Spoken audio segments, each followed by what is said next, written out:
All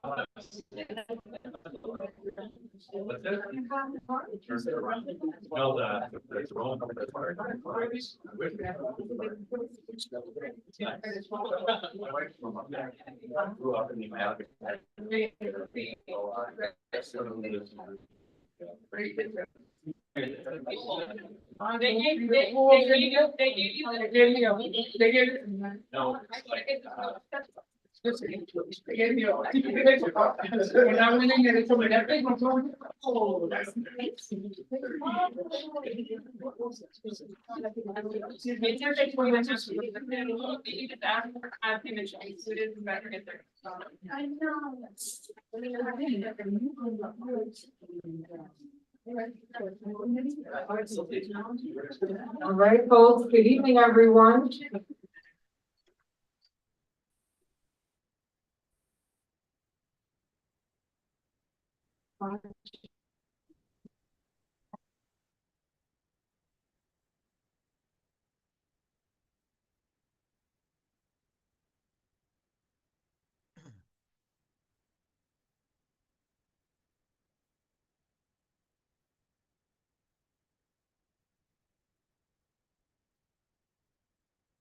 Project. MTA is here with us this evening. Andy, I will also let you introduce the folks that are with you this evening. Andy, welcome. Okay, thank you so much. Can you hear me? Yes, we can. Okay, great. Good evening, everyone. My name is Andy Inglesby. I'm Assistant Director for Government and Community Relations for the MTA. Very happy to be here today to give you guys an update on the beginning of the M-Line paint project. I'm joined by my colleagues, Batista Zito, Sam Ronk, Brian McLean, and Athanasios Gogos as well. Celeste, they're in the attendees room. So if I'm going to be giving the presentation, but if there's any questions that they'll be able to answer, I'll ask you to just add them as panelists. So, but thank you, everyone.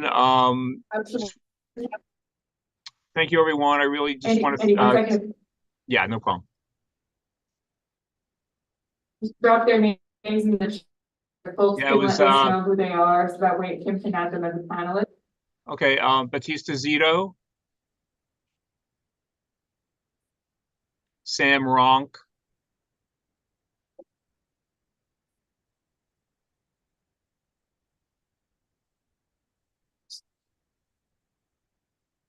Brian McLean,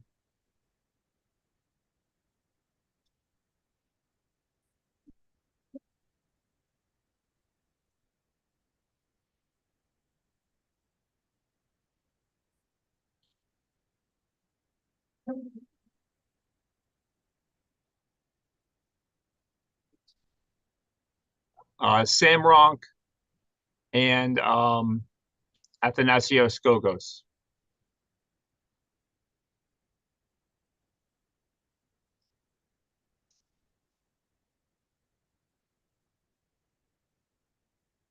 All right, Andy, all set.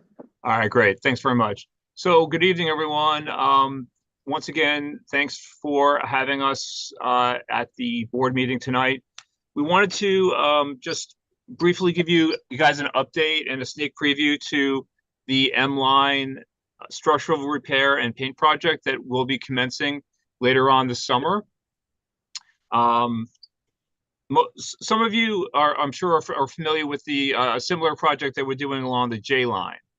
We started that late last year in the Broadway Junction area. We're continuing that westward, ultimately towards the Williamsburg Bridge. But this is a separate project. It's a separate contractor. The contractor is Tully Contractors, and we're actually going to be, we wanted to come to the community board tonight because we wanted to update you guys before, I know this is the last board meeting before the summer break. We just wanted to let you know that we're going to be starting work on the M project in the Myrtle Avenue Broadway area in mid to late July. And then, as I said, I know, Mr. Camacho, I know this has been a long, long time coming. I guess I should preface this by saying we're thrilled that we're able to start this project. And I know that you guys have had a lot of patience with us as far as getting this project started. There were a couple of delays with the contractor, and we actually did start work in-house as an in-house project.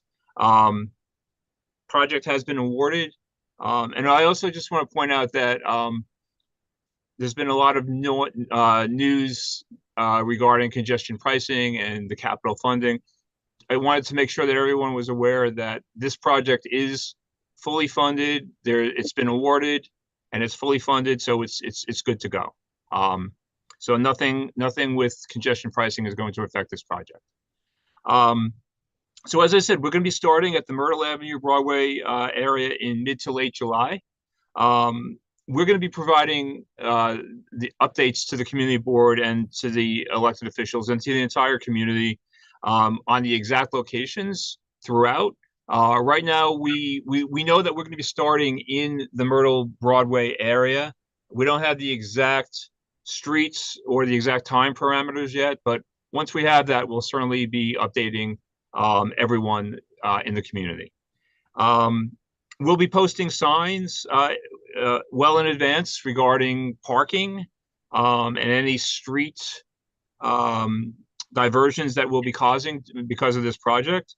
And there will also be, once we have the signage up, we'll have a hotline number as well.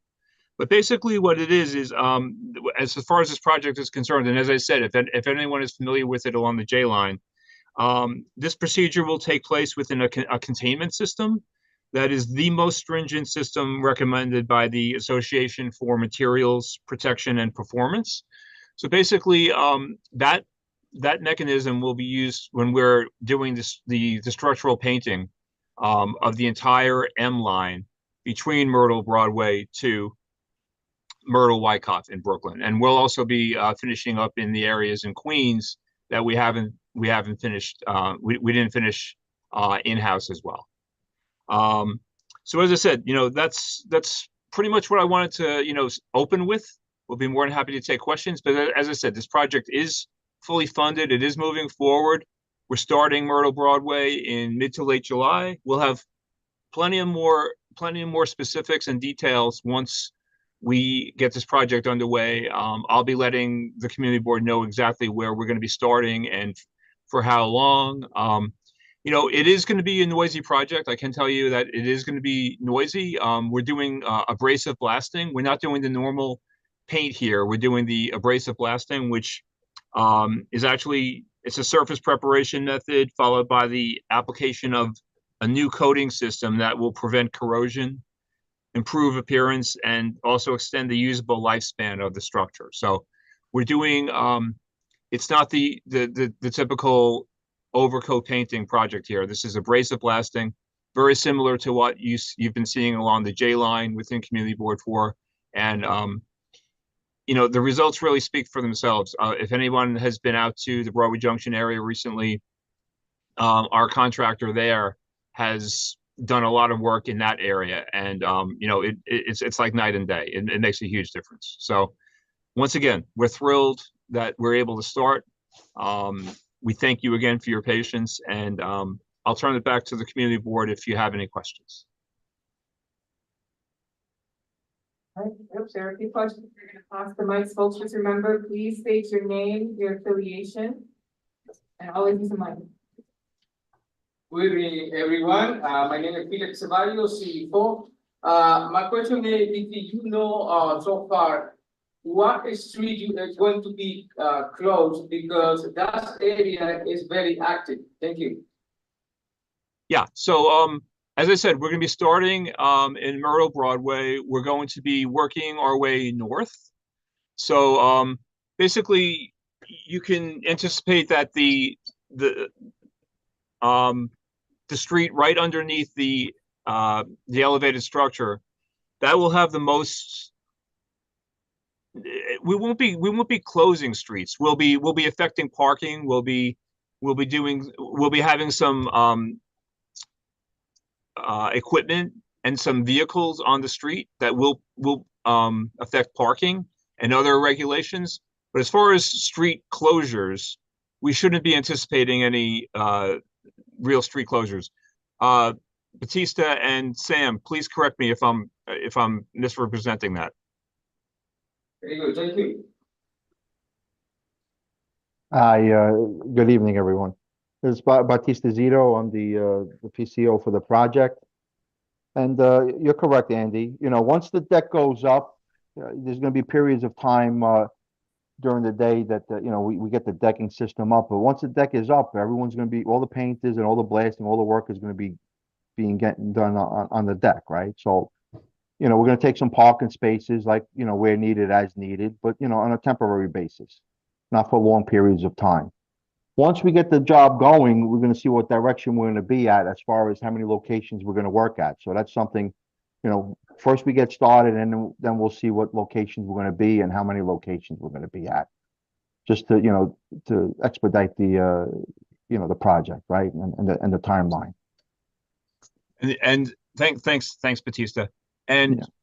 what we've been doing along the J line, and it's been working, and what we anticipate doing along the M line as well, is that, as I said, we'll be starting Myrtle Broadway, we'll be moving north. We are going to be doing it in increments, right? So we're going to be going in sections, and as Batista said, you know, we'll be moving along the line upwards towards Myrtle Wyckoff, and as I said, you know, we might be in a couple of locations at one time, but as I said, we'll keep on letting the community board and the elected officials, the entire community, know how that progress is going. Hi, Barbara Jackson, CB4. You just said you're gonna work in. Okay, it's on. It's on. Okay. Barbara from CB4, you said you're working in increments. You're starting at Eastern Parkway, and you guys are always to Montfort and Broadway with these things hanging, and there's no parking from Eastern Parkway all the way down to Broadway. So my question is to you, before you start on the M line, are you gonna complete this end, and how far are you gonna complete before you start on the M line? Because traffic on Broadway is a mess, because we have the trucks, you have the phones, you have the big old machines. It's a mess. So how is that going to work? You say late July. They've been at Eastern Parkway and for the longest, and they just got up to the Chauncey Street line. Right. And the traffic, because you can only go down one side, you gotta wait for the cars to come up, and then you have the bus. And then sometimes you can smell the paint, you can smell it. So how are you going to work that? You say in late July, I don't see it. So these are two separate contracts. So the contractor along the J line is Ahern Contractors, and the contractor along the M line is Tully. It's two separate contracts. So we're going to be working along both of the lines simultaneously. And you're right, ma'am. We started at Eastern Parkway along the J line, and we did that because we're going to be starting construction along the for the Broadway Junction ADA project. We're going to be starting that construction project later this year. We wanted to make sure that the paint project for the Broadway Junction in the Broadway Junction area was finished, so we got out of the ADA contractor's way, and we wanted to make sure we were done. And as you correctly said, we have worked our way towards Chauncey, and in the coming weeks, we're going to be working our way between Chauncey and Halsey. So, you know, the project has been going well. I'm sure you might have seen some the results. As far we understand that this project will take up some street, you know, as far as parking spaces. The noise, we're not going to sugarcoat it as far as, like, the actual work getting done. But I think the end results are really going to speak for themselves. I know that you guys have been looking for this for a long, long time. And, you know, I think it's going to make a world of difference. But regarding the J line, it's a separate contractor from this. So we are confident that we will be able to start later on the summer. Good evening, I'm Stephanie Anderson, Housing and Land Use Committee, CB4. I wanted to ask, are there any plans to address the Gates Avenue stop? But that's on the J line, so you probably don't handle that, you're just doing the M line? No, I do, yeah. Regarding anything in particular at this station? Well, the paint on the columns and their nails coming from the, Okay. you know, dropping from the elevated frame. Okay, so the Gates Avenue station will certainly be part of the J line paint. You'll see we are doing structural repairs as well. So yeah, it's going to be, you know, it'll certainly be looking a lot better in the coming weeks once we get to Gates Avenue. We're moving west. Currently, we're moving west. So we started in East Broadway. I'm sorry, in Broadway Junction. We've worked from Broadway Junction to Chauncey, and now we're in the coming week. We're still between Broadway Junction and Chauncey, but we're going to be moving west towards Halsey, and then Gates next. So. Great. Just one more question. Will the other entrance, because there's another entrance to Gates Avenue, Right. not working or it's been closed for years. Is that going to open up? So we're currently we've heard from a lot of elected officials and the community board regarding this. Still looking into see what we can do because at this point and those secondary entrances and egresses were closed years ago, as you said, due to safety concerns. But we are looking at it now. We're looking to see what we can do. It might trigger some accessibility issues because if you open up a currently closed staircase, you might have to do some vertical enhancements. So we are looking at that as well. But we've heard the request loud and clear, and we're currently looking at it and we're seeing what we can do. Thank you very much. Thank you very much. So.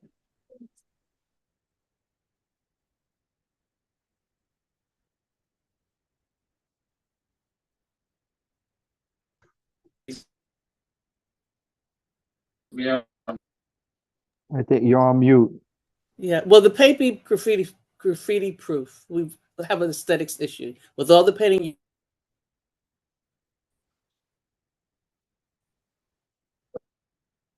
Ma'am, I'm having a hard time hearing you. I'm sorry. Okay, I was saying that we're having problems with graffiti again on the paint of the stations. Will your paint help to lessen that? Will it let it drip or be some kind of element to let it be graffiti? Zito, Will you your want paint to? be- So you're talking about, I'm sorry. You're talking about inside the station itself? I'm talking about outside. When you drive by, Yeah, you see Deborah, this we have graffiti. folks speaking in person. We'll get to you momentarily. If you don't mind staying muted for the time being. Say that again. Go Say that ahead. again. Please stay muted, Deborah, for the time being. We have folks speaking in person. Okay. Go ahead, Sal. All right, thank you. Again, my name is Salvatore Polizzi. I own an operation along with my family, Tony's Pizzeria and Restaurant on Knickerbocker Avenue, right next to Knickerbocker Station, along the M line. If possible, I would like this community board to indulge me for a moment as I've gone through some facts over the last few years regarding the J, M, and Z line rehabilitation project. In 2019, the elevated structure painting project began in Queens. In 2020, I sent an email to elected officials, specifically on May 27th of 2020, where among other issues, chipping paint, steel structure, corrosion, and suspicions of lead-based issues, as well as asbestos issues, were highlighted. In August of 2020, I emailed the elected officials and community advocates about the decrepit state of our M, J, and Z lines, the elevated structures, and advised that 3 separate and independent lab results, the lab testing, had occurred and results had come back. They were analyzed for lead by EPA method 7000B, which came back as being hazardous by EPA standards. Specifically, 3 separate locations were highlighted: the Wyckoff Myrtle Station, the Knickerbocker Avenue Station, and the Broadway Myrtle Station. The firm that conducted the testing was Schneider Laboratories Global, which are located in Richmond, Virginia. These findings were relayed to MTA officials. In 2021, given that the MTA had multiple delays in answering for these issues, I drafted a letter to, among others, CEO of the MTA, Tanner Lieber, regarding these findings. I didn't get a response. In 2022, CB4, on behalf of the board, drafted a letter to the MTA regarding these issues, regarding the hazardous levels of lead that were brought to the MTA's attention. Our elected officials also contacted the MTA in this regard.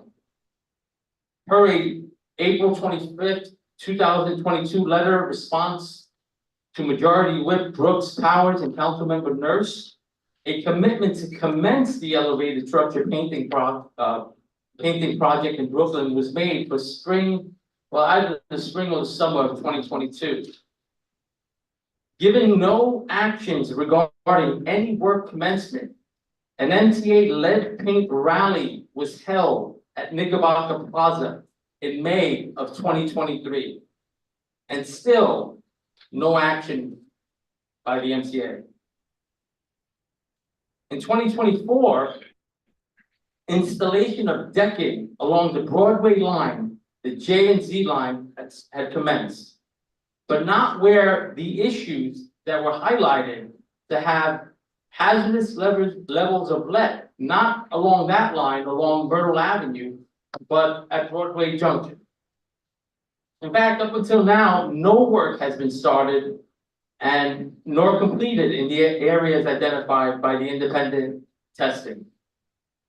Now, the overwhelming concern is that for 4 years, our community has gone about their daily lives, and they're unaware of these hazardous conditions. I didn't choose that word. That is the word that the EPA chose. These are hazardous conditions that exist in our community. Now, if many people don't know, there are a lot of risks with hazardous levels of lead. There's a risk of high blood pressure and kidney damage. Exposure by pregnant women to high levels of lead can lead to miscarriage, stillbirth, premature birth, and low weight birth, which can lead to a whole other host of issues.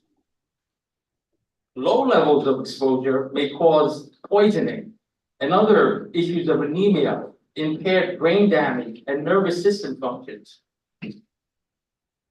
So my question is, why is the MTA not addressing a very real hazard in our community?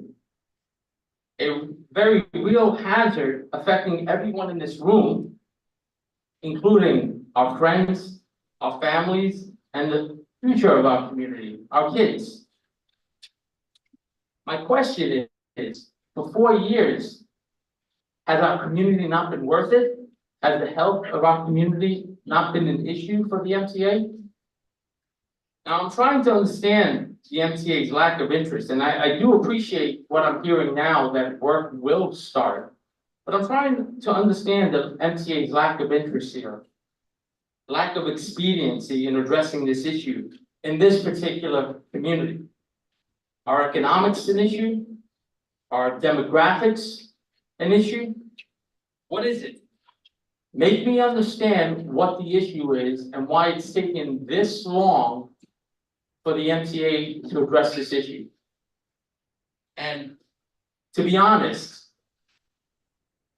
your response, and shame on you if your response does not include an apology to everyone in this room and everyone in this community for the 4 years of hell that you put everybody in, for the health crisis that you've created in this community, that you've let be created. So my question again is, why hasn't this started earlier? What is it about this community in particular that this wasn't done on a rush basis? Sal, it's good to see you, first of all. What I can tell you is regarding this particular contract is that, as I said, we originally tried to do it in-house. There were some delays caused by that because after working on it in the Queens portion, it was determined that it would be better to do it through an outside contractor. There have been some delays. We've acknowledged that. And you know, I would just say we're really, really happy that we are able to start it this summer. And what I certainly can tell you is that there's no slight to this community. We don't play favorites for any community based on any status whatsoever. And you know, as I said, I would just like to say that, you know, we're really, really happy that we're able to start it in this season. So we can, you know, we'll be out there. I'm sure we'll have more, you know, discussions as this project moves along.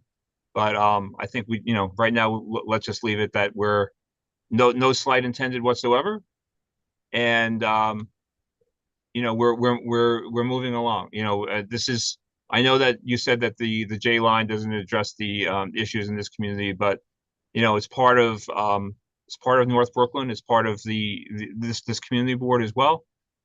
So you know, between the J line and the M line, we're really, really happy that we're able to get these long-awaited projects going for the betterment of the community. And that's County Board 4. My question is, do you have any idea what time, what hours this work is going to be done? How will it affect the commuters? And will there be alternates such as buses from one location to the other? And when will we know about this? Because we don't need the last minute to try to figure out how to get to and from work. So Batista, please join in, but the general hours are going to be 7 a.m. till 7 p.m. roughly. There's not going to be any buses because we're not going to be shutting the stations. The stations will remain open during this work. There might be, let me put it this way. The stations are not going to be affected Monday through Friday as far as being open for this general work. There might be some instances where there might be some weekend work where we might be bypassing the station. There might be involving some back riding, but as far as the you know, closing it for any long continuous period of time, that's not going to happen with this project. All right, I know there are a few people on Zoom. We have to get through, let folks speak once, and if there are any other comments, we'll go back. I believe Ms. Hicks, Dr. Hicks, go ahead.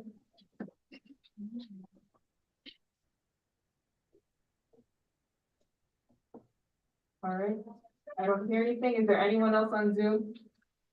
All right, so we'll go back. Anyone else in person that gets to speak?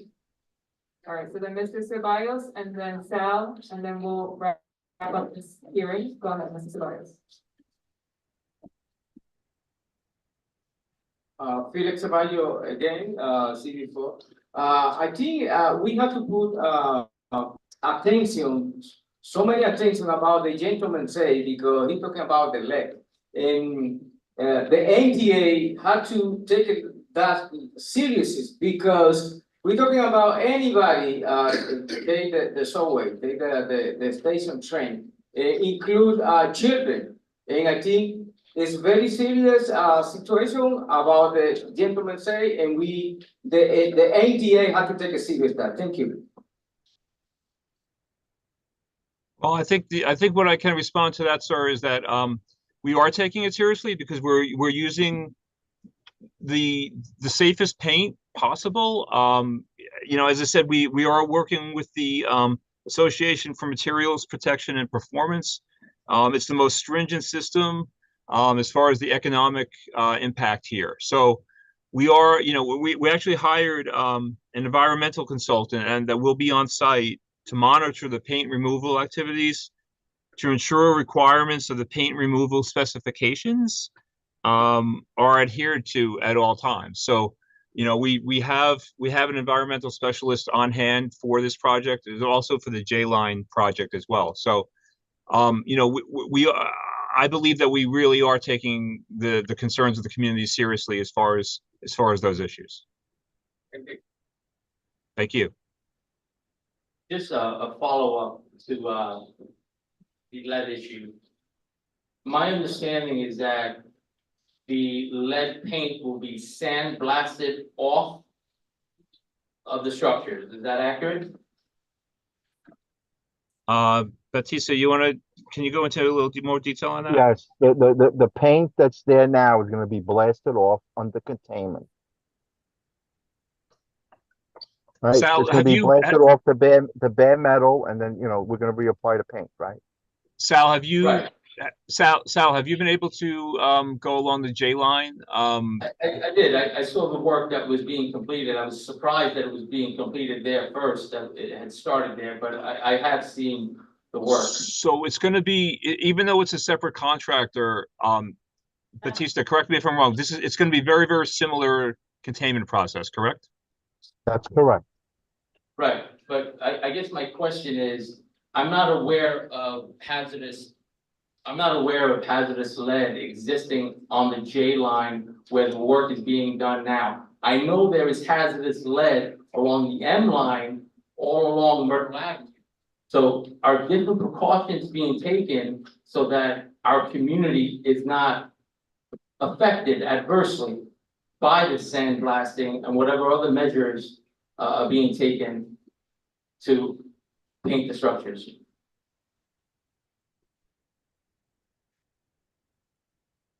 I think Zito, correct me if I'm wrong, but, and please feel free to add in, but the procedures that we're doing along the line will be safe as far as, what the whole community is concerned about as far as the lead paint issue. It's going to be a full Everything, it's gonna be a full containment, everything's gonna be blasted, everything's gonna be controlled in the containment. And we have a consultant company that's on board and gonna be there during all operations of that abatement. And if it's a 7-day operation, they're there 7 days a week, making sure there's no emissions, there's nothing that blows out, and everything's contained, and at the end of the day, everything's vacuumed out and nothing's left overnight. We're taking every precaution here. We're going outside the means of any ordinary painting project, right? This is a full-blown blast project. We're gonna blast everything to the bare metal, and we're gonna reapply the paint. And this painting system, you're not gonna see us for another 35 years, right? So it's gonna be done, and it's gonna be done right. And I think that's what the community wants, and that's what we're doing. Yeah, and I think that's the big take home here is that, this system, right? I mean, it's really state of the art as far as like the containment and as far as being able to keep that paint on for a long, long period of time. So that's, it's really the most, as I said, the most stringent environmental protection process that we're doing to make sure that, everything is properly contained.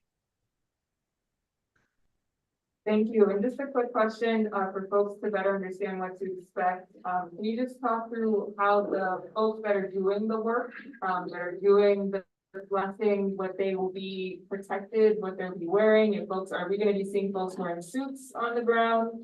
Just in case we may get calls if folks don't know. Sure. Zito, you want to take that one? I don't know if you heard, but the question was, what are the crews going to be wearing? They're gonna be wearing suits, right? When they're inside the containment, right? And even outside, you're gonna see them with the suits, you know, when they go in and when they come out for breaks, right? Because you gotta understand also, it's, you know, we're getting into the summer months, we're gonna start it in the summer months, so it gets hot, right? So we have to give them breaks. So, you know, once the community sees us there and they start seeing when we break down and they see the finished product, we'll have a better picture on how long it's gonna take. So if you see column to column, that's considered like a bent, right? So we normally do like 3 bents at a time to minimize risk and to minimize blowouts. And then, you know, once the 3 bents come down that containment system, we move on, right? We just keep moving down the line and you'll start seeing the finished product immediately. But you are going to see, you know, contractor personnel, you know, out on the street and on the sidewalk, right? Because, you know, we have to do miscellaneous steel repairs as well, right? So we're going to Thank try to you. minimize the amount of space we take, right? And the amount of impact it's going to have on the stores and the community, right?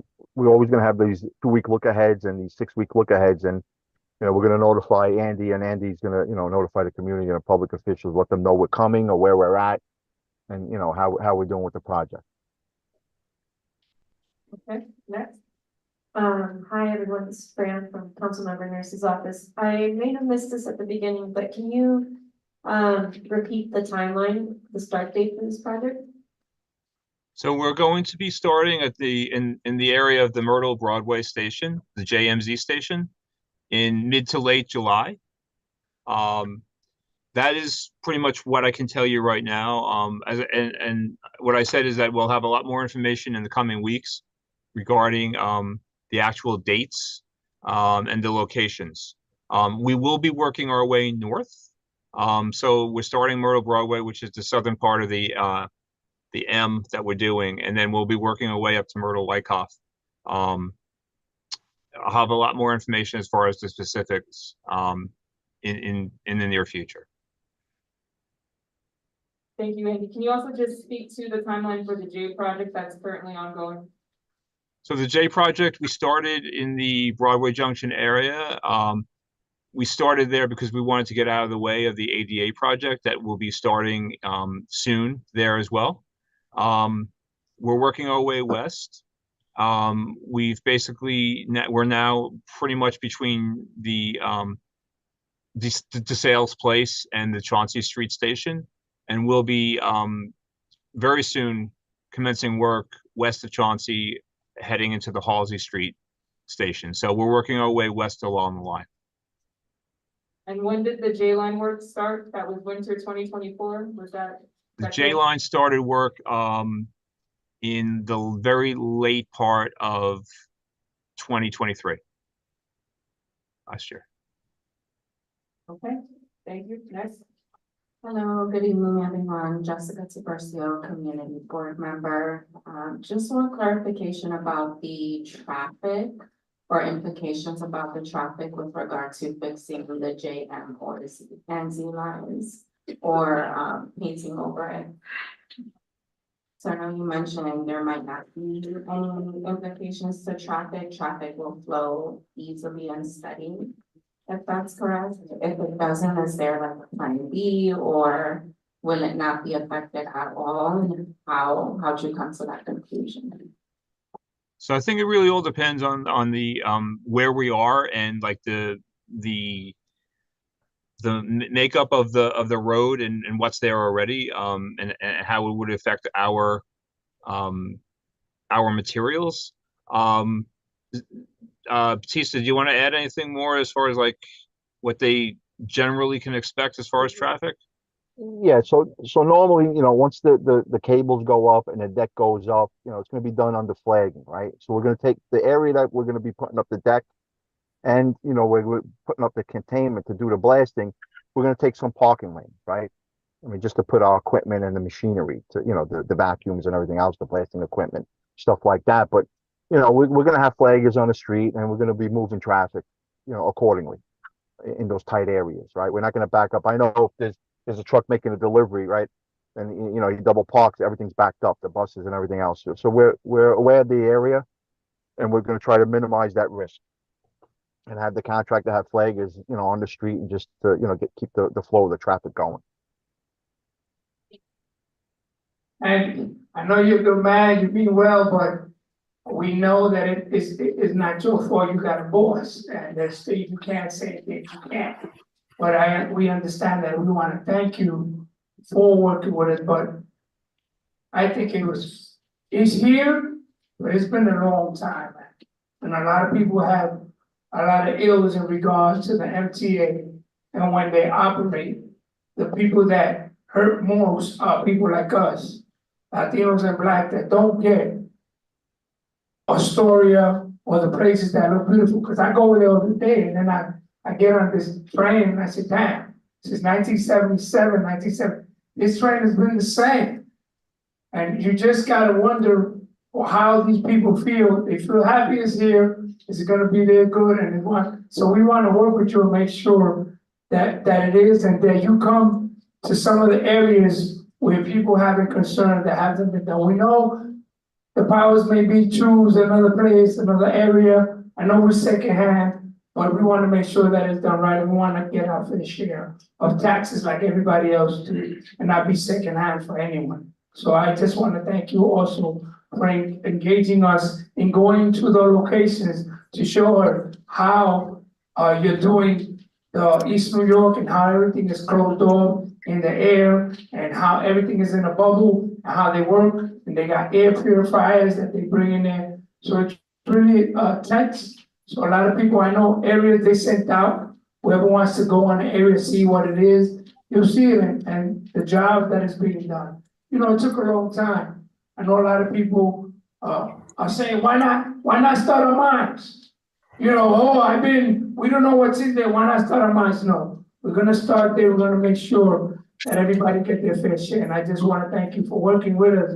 And we know you're not the boss. Sometimes, you know, you gotta take a little banging for people, but we understand. And we're gonna keep banging you though, so don't forget about that. I would expect nothing less, Chair. Thank you very much. As I said, it's always a pleasure to be before this board. And, you know, we'll keep you guys updated throughout the summer. Once we actually have more definitive information, we'll be letting everybody know. Thanks, Andy. We have one more person on Zoom. This is the last call for Zoom specifically. Dr. Hicks, are you there? I'm here.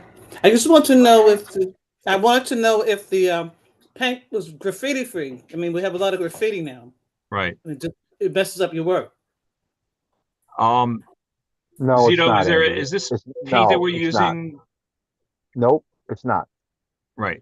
So, Ms. Hicks, to answer your question, we will be, you know, if graffiti pops up on our structures, you know, we try to get it removed. You know, we have a lot of structure in the system, so we really try to get it removed as soon as possible. Especially if it's hate graffiti, if it's got, you know, something against a particular group, you know, that we really try to hit that graffiti as soon as possible. But we do have monitors going up and down, and you know, I can't promise that any graffiti is going to be removed in one day, but you know, we'll do our best to get it removed as soon as possible. You just hate to see good work messed up. I mean, I know they're flower children, Absolutely, and presidents and ours, but it's really destructive and hideous. Yeah, no, I know it's you know we get that a lot, and you know it's the one, you know, one of the bad things is when you remove graffiti right away from, like, if it's a big mural, you know, on our walls or something, and if you remove that and then, like, you know, you have, you know, all this blank space, then it's just an open palette for the graffiti artists to come back, you know. So even though we try to remove everything as quickly as possible, it's, you know, it's frustrating when you go there the next day and more stuff is there. But we will do our best to see, to get graffiti removed as quickly as possible. All right. Thank you very much. Thank you all. And colleagues, that concludes today's public hearing. Thank you everyone for your questions and comments. We will certainly be following up, and Andy, thank you again for just keeping in contact throughout the past few years. We're looking forward to seeing this project move forward. All Thanks, right. everyone. We'll move on now to the regular meeting agenda, starting with the first roll Thank you. call. First, please be ready. Isa Abney. Stephanie Anderson. Here. Jacqueline Becerra. Melissa Bellardo has resigned. Joanna Bennett. Makiba Brown Lane. Here. Robert Camacho. Here. Melissa Carrera Solano. Present. Felix Ceballos. Present. Christian C. Tate. Present. Andrew Choi. Ovina Davis. Present. Karina Dodd. Cecilia Fabian is absent in form of the board's office. Freddie Fowler. Joanna Fuentes. Jason Gares. Here. Christopher Graham. Ann Guiney. Present. Zachary Hendrickson. Deborah Hicks. Present. Nisha Honeygan. Barbara Jackson. I can only mark folks who say present. Taisha Johnson. Virgie Jones. Sarah Jones Thomas. Present. Luisa Jose. Nicholas Kaplan. Edward Pop. Christine Malden. Present. Freddie Madison. Here. Mary McClellan. Desmond Monroe. Alex Moreno. Romika Nichols Barnes is excused. Zuma Novoa. Carlos Ortiz. Caitlin Penner. Present. Raul Rubio. Eliseo Ruiz and Milagros Sandoval are excused. Bernadina Shell. Barbara Smith. Dustin Somborn. Present. Annette Spellin. James Stewart. Present, I'm walking in now. Okay. We'll see you when you get here. Jessica Guibercio. Ben Tucker. Jerry Valentine. All right. Ms. Jackson, can you say present, please? Hi, for the record? Celeste. Sorry to interrupt. Tanisha Honeygan, present. Barbara Jackson, for the record, says present, and Tanisha indicated she's present. Just want to make sure, folks, I know you're here.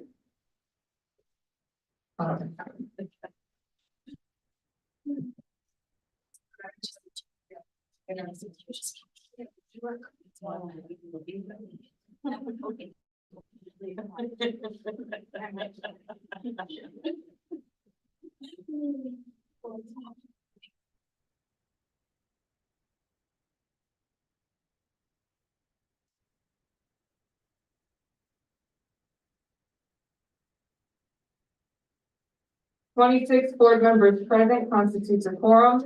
Any board members that are present in person and not signed in, please come sign in. Please sign in.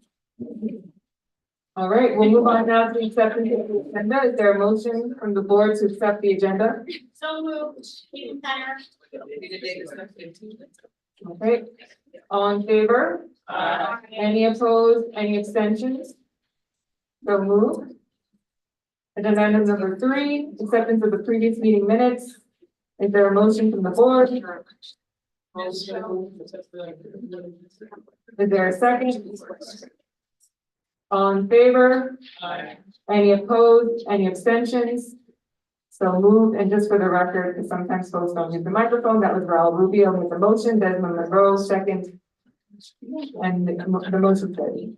Next item is the chairperson's report, Mr. Camacho. Hello, everybody. Thank you for coming. On May 17th, Friday, I went to the District 32 luncheon at BS 45. I was also meeting from 12 to 1 live on Zoom. The Saturday, May 18th, went to the run with a one thing, 8 o'clock. I didn't run, but I stood there and watched them run. I walked. I 3, and then after that, from 11 to 3, that went there at a health, wellness and Maria Hernandez affair. May 20th at 6 p.m. we had the environmental protection, sanitation and parks committee. Locally went on the detail on the 21st, on Tuesday, the land use. On Wednesday, from 1 to 3, 14, 13, 49 gates. We went to the round table with the borough president. Friday from 1 p.m. CB4 meeting district manager. At Wednesday the 29th from 4 to 6, District 32, at PS 231 on Palmetto. Stream Expo, I went to the Stream Expo. May 30th, Thursday, 7 p.m. at 217 Wyckoff. We had a meeting with about Casa Posiva with Rydell and the people in charge management. I know we have what's the name? We have a TA president or vice president here from there. I know there were issues that they wanted me to go with them and try to address in regards to lease, review or repairs, recertification, order schedule, where buildings hasn't been cleaned. This is a Casa Posiva, which is we met with Fatima. And we had open discussions. I sat with them and just listening with their concerns and their complaints. Hopefully there should be another meeting, because I know, not too sure if everybody knows that Scott is no longer gonna be with Riseboro. He is stepping down. There's supposed to be someone else, so I wish them thanks for his services and working with this community in regards to building affordable housing and making sure that the motherland doesn't end, because when they built everywhere else, they forget about the people that started them right here in Bushwick. So we want to make sure that, and we also want to make sure that we work with the tenants, man. Elected officials have a lot of problems, but sometimes because they're CBOs and we know who they are, that we don't hold them to the same fire as we do to private entities. It's kind of shocking to know that the people that have been here for so many years, that CBOs can get waivers on certain things, but if it's a private developer, we're up there on ramping and raging. So I don't know.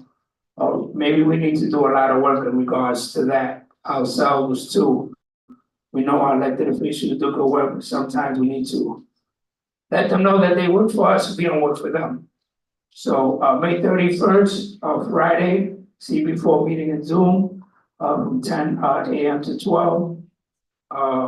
At 1 o'clock, me and Celeste went to the skate park that they're opening up, a roller skating ring on Star and Wyckoff. It is pumping, man. Yeah, old timers, get your skates on. Woo! I saw that. I was like, get your boom boom, the skate and everything, and go on there and get on there roller skating. Yo, I'm telling you, made me want to go up there and dance. But I said, wait a minute, these old bones ain't used to be like they used to. Roller skating, y'all gotta see it. I'm telling y'all gotta see it. It's beautiful. That same day from 1 to 7, I went to have a blood drive. And I wanted to give him my blood. I don't know why, but I gave it to them. Everything can't be working, no playback. I'm kidding. June 1st, Saturday, 4:30, we did a walkthrough. The council woman Sandy Nurse, the captain, Pete, thank you, Mr. Pete. I call him Mr. Pete because I can't say Polioli, Polioli, whatever it is. But he know what I mean. I know him all the time. We was with the park manager, Barbara Jackson, the chairperson of Parks and Recreation, and also people from that block that had issues and concern. When we got there, they were fighting, drinking, bottles of Moderna, whatever the beers they drink. It really needs to be fixed up. Tuesday, June 4th, this is a good one, Borough Board. I went to the Borough Board meeting. I know there was another board meeting, so I'm not too sure, it's the last since I went to the board meeting that we had. So we had on the agenda, it was the proposed city zoning amendment that we should be voting on today, am I right? Okay. So I requested there at the borough boards to vote on it. It was a public open session for people that had concerns and a lot of people, a lot of board members of boards said that they didn't get the survey or the thing, and they're voting on something that they wasn't familiar with, they never got. So they want us to vote on something. Some of the boards didn't even know, they didn't even make a presentation. So I don't know how that happened, and yet at least 10 community boards, they were concerned about that. So we requested that there be a vote there and then. Then we had some concerns, some board members saying that they were against it. Some of them were saying they were for it in regards, as you know, let's be realistic, parking, bikes, parking, bikes. So there was a lot of issues with that and concern. So we're gonna vote at the end. Take a guess. We had no quorum at the end. So borough board didn't vote. So now they want us to vote on this. So we will do our due diligence and see what is it that this board wants to do in regards where other boards ain't, and find out what position the board would take, or the borough board and the board would take in regards to approving it, not approving it, recommendations, what they wanna do. And my point, and my comment with this is, I know these are some elected officials mean well, but I hope that their personal being does not affect what each community wants. Because we see that all the time, we have these elected officials, we vote them in, and they turn the other way and not vote for what these elected officials want, so what the community wants. So we really gotta find out what's going on. I don't understand, but we tabled it last time. We had no quorum. We had quorum in the beginning. A lot of people made their comments and left, and we had no quorum, so they didn't even, borough boards didn't vote on this, that we're voting now. A lot of community boards didn't get to see the presentation of all this, so it's a chaos. So Tuesday the 4th, Wednesday, the 12th, I was in today, District Sheriff's Cabinet. Thank you for all the city agencies that came and come. District 32, I'm not gonna mention, Captain, thank you, he was in there. Man, you should see, we have at least 20 to 25 city agencies, I swear to you. They all come, they all answer, they all, and it's really, it's good to know that the city hears us, you know, but sometimes the powers may be up there, may not want, but they know what we want. And today the full board, I think that is it, Maximus. Yes. Any questions for Mr. Camacho's report? All right, at this time, I was told that the food, oh, got a question, sorry, I see. Ms. Bond. Did you say that we're gonna vote tonight on that? Yes, How are we supposed to vote on something that we haven't had a presentation? there were two presentations, one at the Housing and Land Use Committee and last month during the public hearing. Okay. But just to clarify Mr. Camacho's remarks, the confusion at Borough Hall is because the Borough President's Office scheduled their public hearing prior to all of the community boards having theirs. So therefore, none of those boards could provide or vote because their board had yet to vote. So the chairperson could not vote without having the board inform the vote. That's essentially what happened. All right, I was told the food is ready, so board members very silently, please help yourselves to get some dinner. Board members only at this time. And we will have any elected officials or representatives that are here with us. Please, if you're in person, come to the front. We will hand you the mic. If you are on Zoom, please raise your hand. And we can start with Zoom. I don't see any hands right now. No one's on Zoom. Okay, so we will stick with the folks that are in person. Name and contact info only. Oh, there is a standing mic. We have a standing mic, folks. Please come to the standing mic. I need to see it, blend it in. I didn't see it. There's a standing mic and then it goes off if you take too long. I'm on here. Name and contact info only. Hi, my name is Angelica Colon. I'm the district director for Councilmember Jennifer Gutierrez's office, and our phone number is 718-963-3141. Hi, my name is Lacey Talbert. I'm with the Brooklyn Girls President's Office. My phone number is 718-802-3814. Good evening, my name is Maria Valdez from the office of Senator Julia Salazar. Phone number 718-573-1726. And we're a lot shorter in Bushwick, everyone. Fran from Councilmember Nurse's office, 718-642-8664. Bye, people. Good evening. Jonathan representing Congresswoman Nydia Velasquez. Our phone number is 718-599-3658.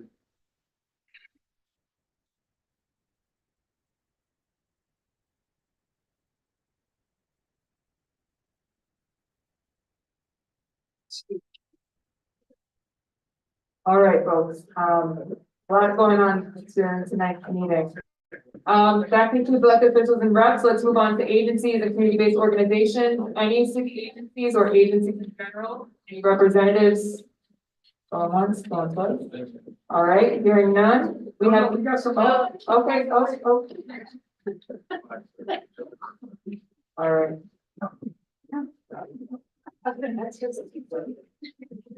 Massachusetts Samuel, Soil Community, Partnership, Community Affairs. My phone number is 646-794-0017. Thank you. All right, next we'll move on to the 8th precinct. We have our captain with us this evening. Oh, wait, we have more folks. Celeste is on fire tonight. Amy Cavado with BHIP. We have a community meeting about good cause, the new housing law that just passed earlier in spring. It's gonna be at El Puente, 6 o'clock, phone number 929-324-7358. Thank you, Amy. All right, last call, CBOs. All right, last call, agencies. We're 100% sure now. All right, Captain. Welcome. Go ahead, you want me to go tonight there, man? I gotta go, right? Like round of applause. Hey, round of applause. There you go. I don't know if I get a performance thing because everybody's. You can sing. Good evening, everyone. Nobody can hear you. Dave Fajoli from the 83rd Precinct. How's everybody doing this evening? Good. Enjoy the food. So, got a question already? Huh? Oh, request. What's the request? Well, we're gonna put a tip jar if there's any requests. You know, we're not doing this for free.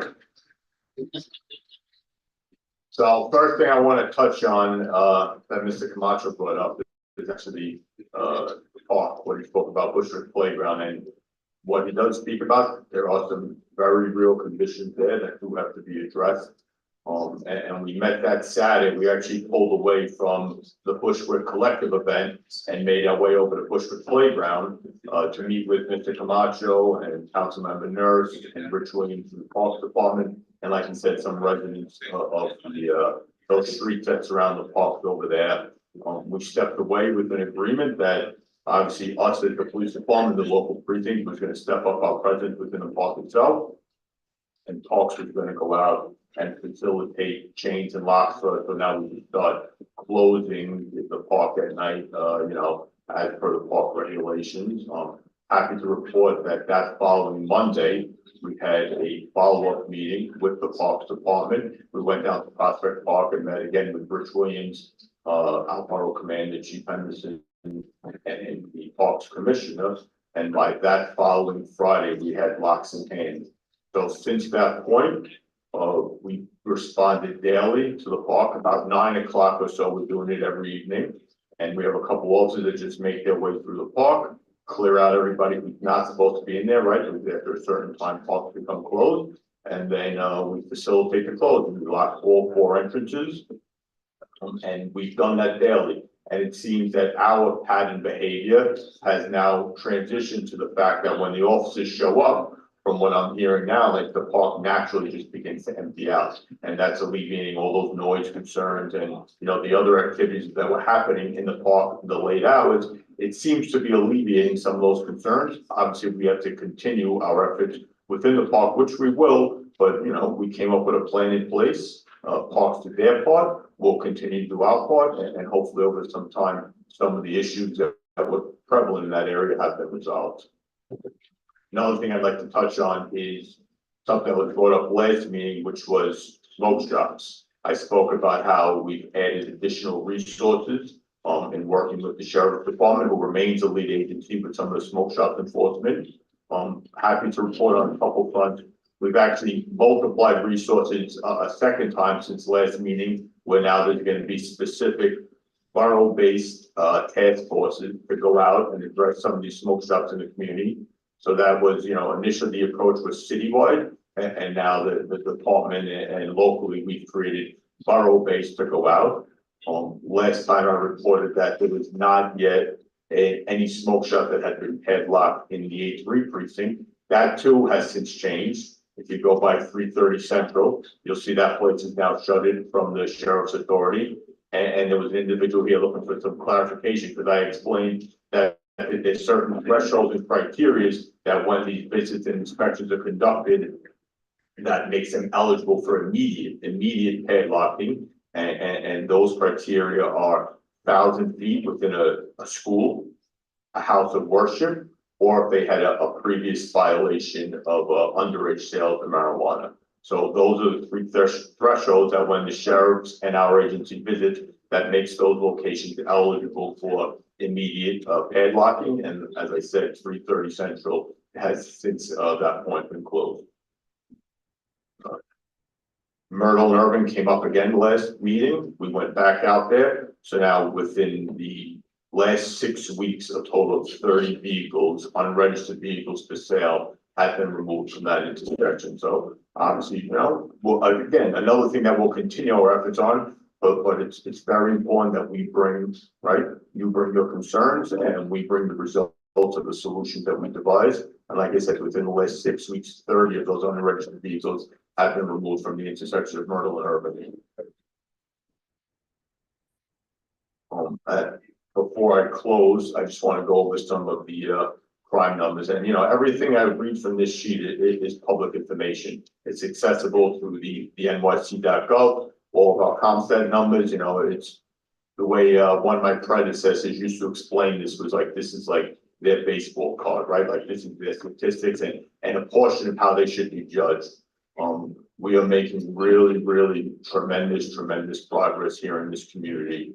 For the year to date at this point, going into the end of June, currently we only sit up with an increase of 2 crimes, not 2%, 2 crimes. We're 817 versus 815 from where we were at this point. And if you remember our previous meetings, our year-to-date increases were so much more large than that. But it really is just a testament to, this is a partnership. It's not just the work that the officers assigned to the A3 precinct do day in and day out, but it's the messages and the dialogue that we share in forums like this and crime prevention messages that obviously are resonating right through this community, because we're really experiencing some significant decreases in crime. Over the past week, we are 48% decrease. 48% decrease week to date for where we are this point this time as opposed to last year. And then over the past month,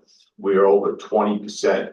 There's 7 index crimes that these statistics are based off of, and I know read these numbers out, and some people may not understand the information that this is based off of. So I just want to take a moment to explain it.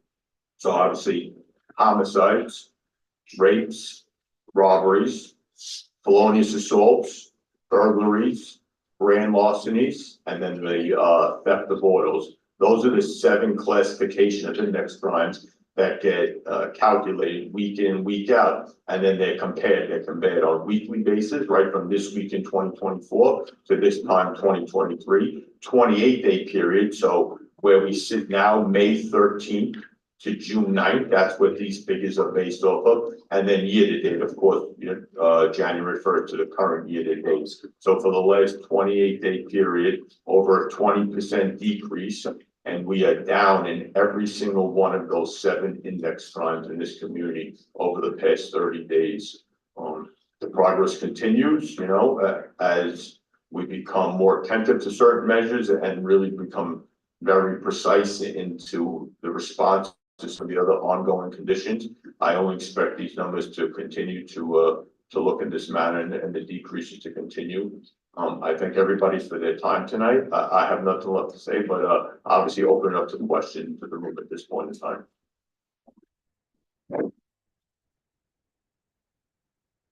All right, we have a few questions. Please wait for the mic, folks, and remember to introduce yourselves and your affiliation. If you're a resident of Bushwick, you just say resident.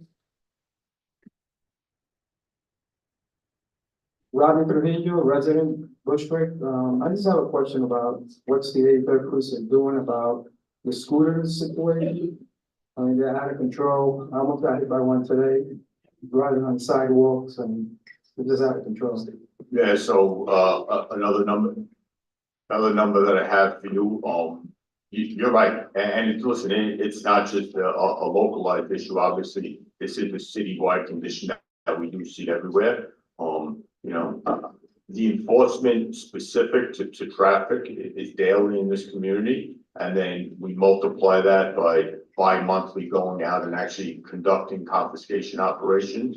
Year to date, we've taken over 300 from the streets of Bushwick alone. Not a small number, 300 to a decent number. As we make our way halfway through the year, that you get to 600 by the end of the year, you're almost talking about 2 a day are coming off the streets. But you're right, there is a lot of, all I can say is we're going to continue our efforts. We're going to continue our enforcement. There's other persons in this room that has brought to my attention, like locations where they may see like specifically populated areas of these. And we take that, like I have a community affairs officer here. After this meeting, if you want to speak on the side, we see them here, we see them there. When I send out my all-sys conducted operation, we'll visit them. That's what they would do, but 300 year to date have been removed from the streets of Bushwick. Hello. Hello. Good, how are you? Jones Thomas, I'm a resident and community board member. Okay, so you said, based on that statistic, you said crime is down in Bushwick?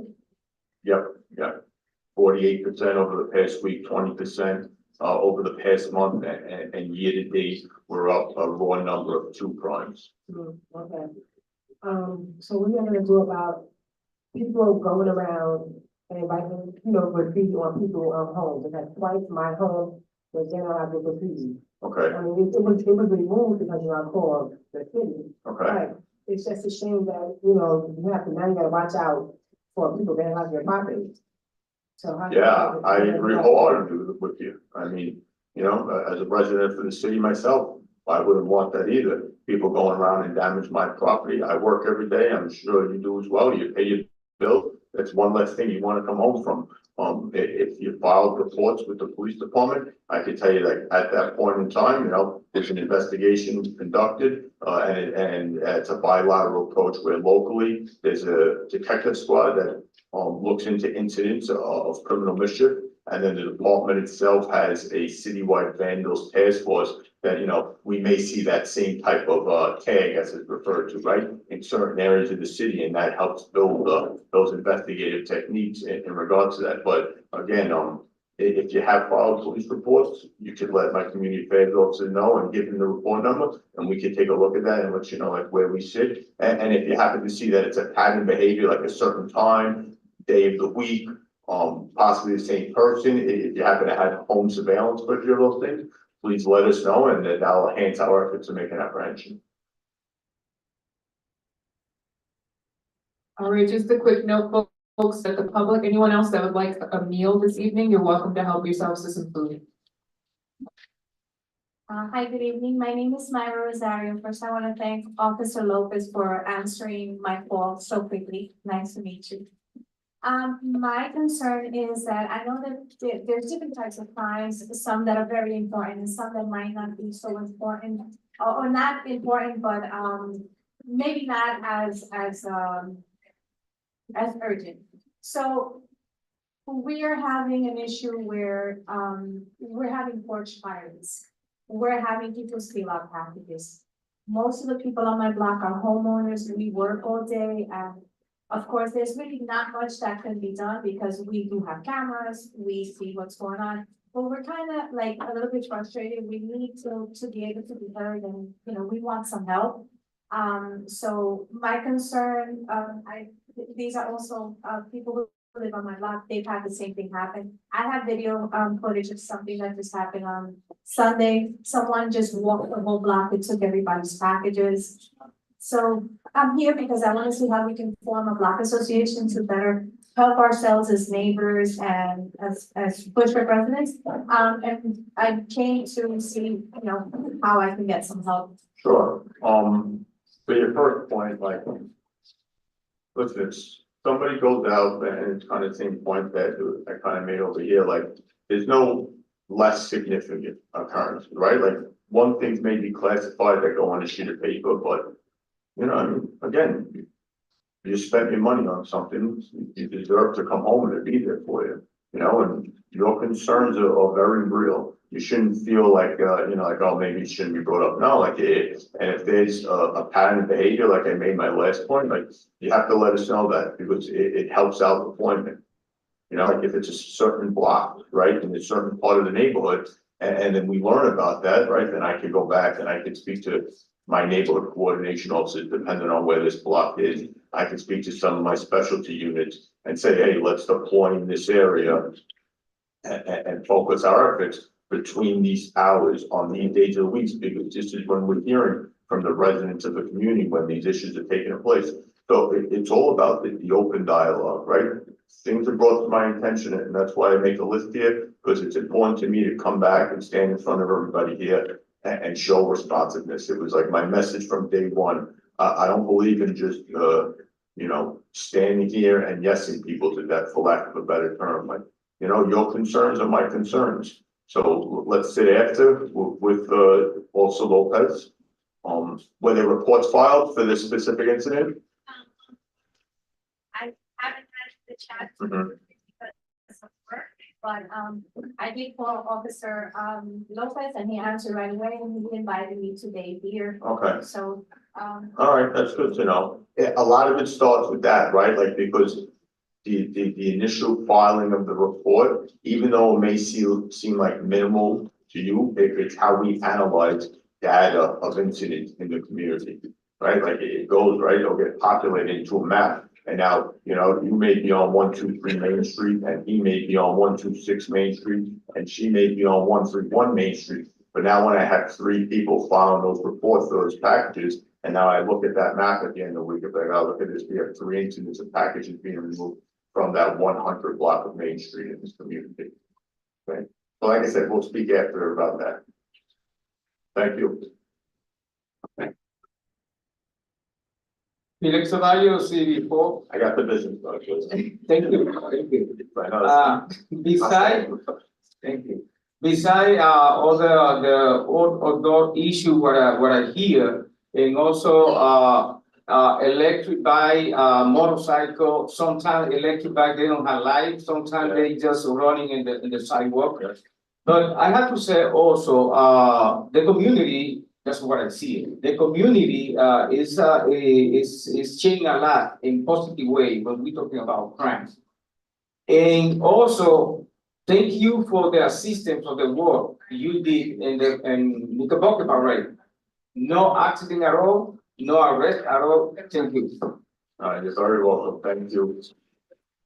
Okay, so everything's a collective effort in this room, right? Like, we may be the agency be tasked with public safety, but there's a win, like I like the full Sunday, right? To make us way through that parade and then make our ways through the post parade detail.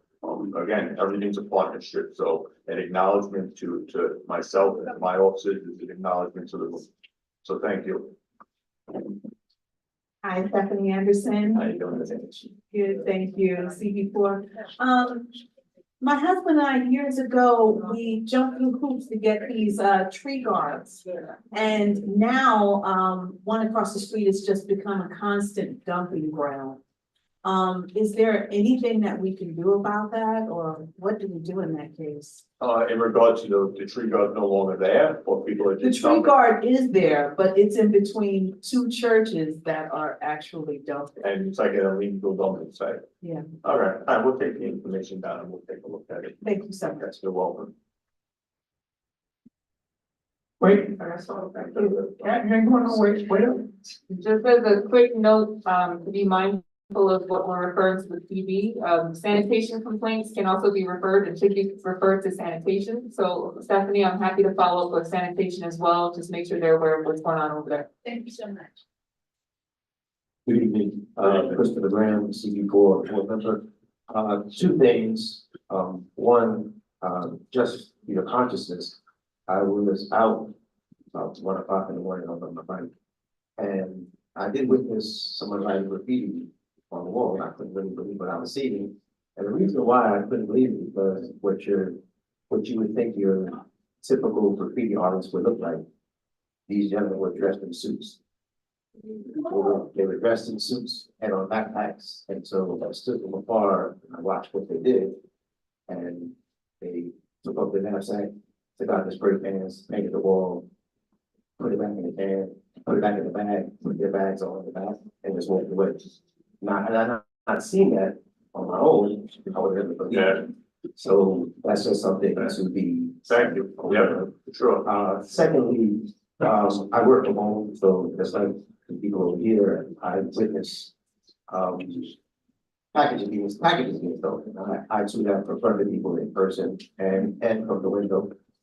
So my question is there a possibility that you guys can do some sort of sting operation with Amazon and UPS to kind of deter them, so to speak? You know, historically or like previously, there used to be operations called as lucky bag operations and things to that extent, but it ended up in so much litigation for you know, reaching that threshold, right, when somebody knew something was stolen, things to that extent, that those are no longer conducted, but it have to be kind of the answer that I mirrored over there. You know, whatever we see, if we bring it to our attention, because that's how we'll build the nexus between incidents.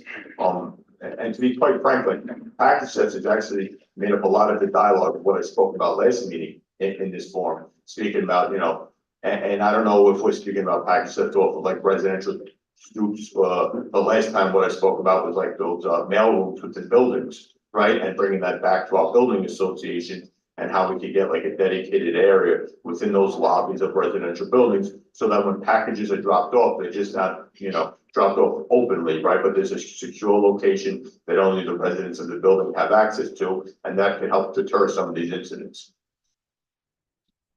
No more, but I just wanna, thank you, Catherine, cause, you're doing a great job and appreciate you, but we also have to work, with them because we know that there's a lot of people here when they call or they have an issue, there are other people that say, oh, PD is going, too rough and doing too rough. You can't swing the pendulum both ways. You can't have them people complain here, and then they do their job, and then you run to the elected officials and tell them that they're doing ABC. Now they get reprimanded because they're doing their job. If you want to call them, then they will know when to do the job. So you can't have it both ways. In regards to packages, if you get the package stolen and you make a police report, you gotta follow up. because there's another incident on that because you gotta go to court. Cause they witnesses feel it, you did, but a lot of people don't wanna go to court. Let's be realistic. I caught somebody stealing a package across the street from my house. I hold the guy, me and my friend hold the guy, cops came over, right, we rang the bell, we knew the person, you know what the person with the packages said? I already called my shop, they're gonna take care of it. And here I am, putting my life on the line, this car getting them, and then you guys gonna turn around and gonna say, I got insurance, I called the company already, I don't need to let them go. Think about that. Let's be realistic. What do you want? I need to know. Because we can't have this back and forth. Thank you. Hi. As usual, I just want to say thank you. We had a hostage situation here in Bushwick that was resolved without, so, you know, everybody wants to come down on a TV and have to shoot somebody. But when you have a hostage situation, a person with a gun at their head, all they want to do is go home. Yeah. And the hostage team and the A3 handled that situation so well. Thank you. Very welcome. At that point, I'll have 19 years with this department next month, and that was one of the more, you know, for lack of a better term, crazy job you ever been on. You know, like to hear these things that come over the radio, and you know, a lot of times they don't turn out to be confirmed. But this incident was confirmed, and again, just the patience and the dialogue and you know, scary situation. It's how that progressed at one point in time. But you know, our responding officers here at the A3, like their response time was under 60 seconds. You know, that came over for that address on Irving, and they were on scene in under 60 seconds, stabilized, established dialogue. We brought in all those additional resources. Obviously, there was a press conference about it at the end of the night, but all parties, you know, the members of the service, the victims, the perpetrator himself, all walked away from that incident without injury. So that really was a testament to the real great work that this agency is capable, and it was fully on display that Saturday night on Irving Avenue. Thank you for that. Go, sir. All right, that concludes the A3 precinct report. We will move on now, keep things moving with the district manager's report. That's my report. So good evening, everyone. Happy Caribbean American Heritage Month and Pride Month. It is also National PTSD Awareness Month. I hope you've been able to enjoy some of the related activities and annual traditions. Additionally, congratulations to the Knickerbocker Puerto Rican Parade Planning Committee on this year's festivities. As referenced in May, this is the busiest time of year in the board and district office as we prepare for the end of the fiscal year and the board meeting year. The board also continues to review a high volume of block party and street event requests, as well as provide support for applicants in partnership with the A3 Precinct, Community Affairs Unit, and the Mayor's Street Activity Permit Office. I will do my best to summarize some of the meetings that I attended. On May 16th, that was a Thursday, we were preparing for, we actually had a summary of fiscal year 2025 district needs presentation. Every year, as you recall, the board goes through a district needs and budget request process. This was to provide an overview across the entire borough and city of district needs. On Friday, May 17th, congrats to District 32 on their legislative breakfast. It was well attended, always inspirational. We continue to meet with Riseboro Property Management to get a better sense of what's happening for both tenants, as well as in reference to other services and programming that they provide. We want to thank you to their team for continuing to meet with us and to provide updates, and for hopefully, you know, improving some of those conditions. And then we met, Mr. Camacho and I met with the board treasurer, Gary Valentine, to go over the treasurer's role. Any executive officer, any board member for that matter, if you ever have a question about your role, please feel free to reach out to me, the board's office. Happy to set up some time to talk a little bit about roles and how you can be most effective as a board member. On the 18th, that Saturday, I ran the fun run and walk. It was a lot of fun. And then I waited for folks that were walking to get to the finish line, and I cheered them on. And on Monday, May 20th, there was the environmental protection meeting. You'll hear more about that later. It's attended by Adelina from the board's office. Wednesday, May 22nd, Future of Community Boards Working Group, which is a citywide working group with district managers. All 5 boroughs are represented. There was a meeting with Councilmember Ressler, who is the chair of the Governmental Operations Committee. Councilmember Hanif and Councilmember Gutierrez also joined, and they were able to hear from the community boards on some of our shared challenges and issues. Some of these include language access, so providing access to meetings, interpretation, live interpretation for this meeting, for instance, in Spanish or any other languages that are requested. It's something that we currently do not do. We're hoping to have support to do things like that amongst addressing other issues that the board share. Also want to say congrats to the borough president for a successful roundtable. All organizations in Bushwick, I don't think we missed a single organization that's active in the community. We were there discussing and envisioning what we could do in collaboration with one another. And I believe one of the ideas that stood out is having some type of job fair specifically to help engage youth, but of course would be open to all. So hopefully more information on that soon. And on Thursday, May 23rd, it kicked off new board member orientations. Any new board members, if you have yet to have an orientation, please feel free to reach out to me. I will be setting up some new dates. Thank you to everyone that already scheduled their meeting. And again, we welcome you to your term of service on the community board. And let's see, the same day, there was a meeting with Denizen Property Management. Most folks will know Denizen as the former site of the Round Gold Factory. The management was connected to us by Councilmember Gutierrez's office, so thank you to the council member.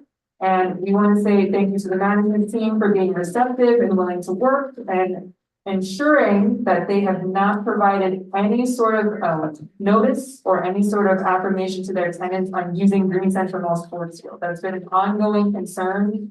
We had heard rumors that they were promoting the field for their tenants to use it as the dog run, which is not. They assured us that that is not the case. They have directed the tenants to use the dog run within their own building. And they will continue to keep us posted on any updates within the residents. And let's see, there've been some calls from the press in reference to City of Yes for Housing Opportunity, folks wanting to know how it's going. I am sure to echo sentiments from these meetings and thoughts from the board members that I speak to. Let's see, on Thursday, May 30th, more on district needs, this time for how we promote and market. A lot of folks don't realize that the community boards are the first stop to talk about the city's budget. The boards are really the place where we set a framework, we set a foundation for what will be reviewed by city agencies, what will be reviewed prior to the preliminary budget. And this goes into, each agencies, to the mayor, to the council, and, back and forth until we get to the final budget. So really want to emphasize that there is a way for community to be involved in setting priorities.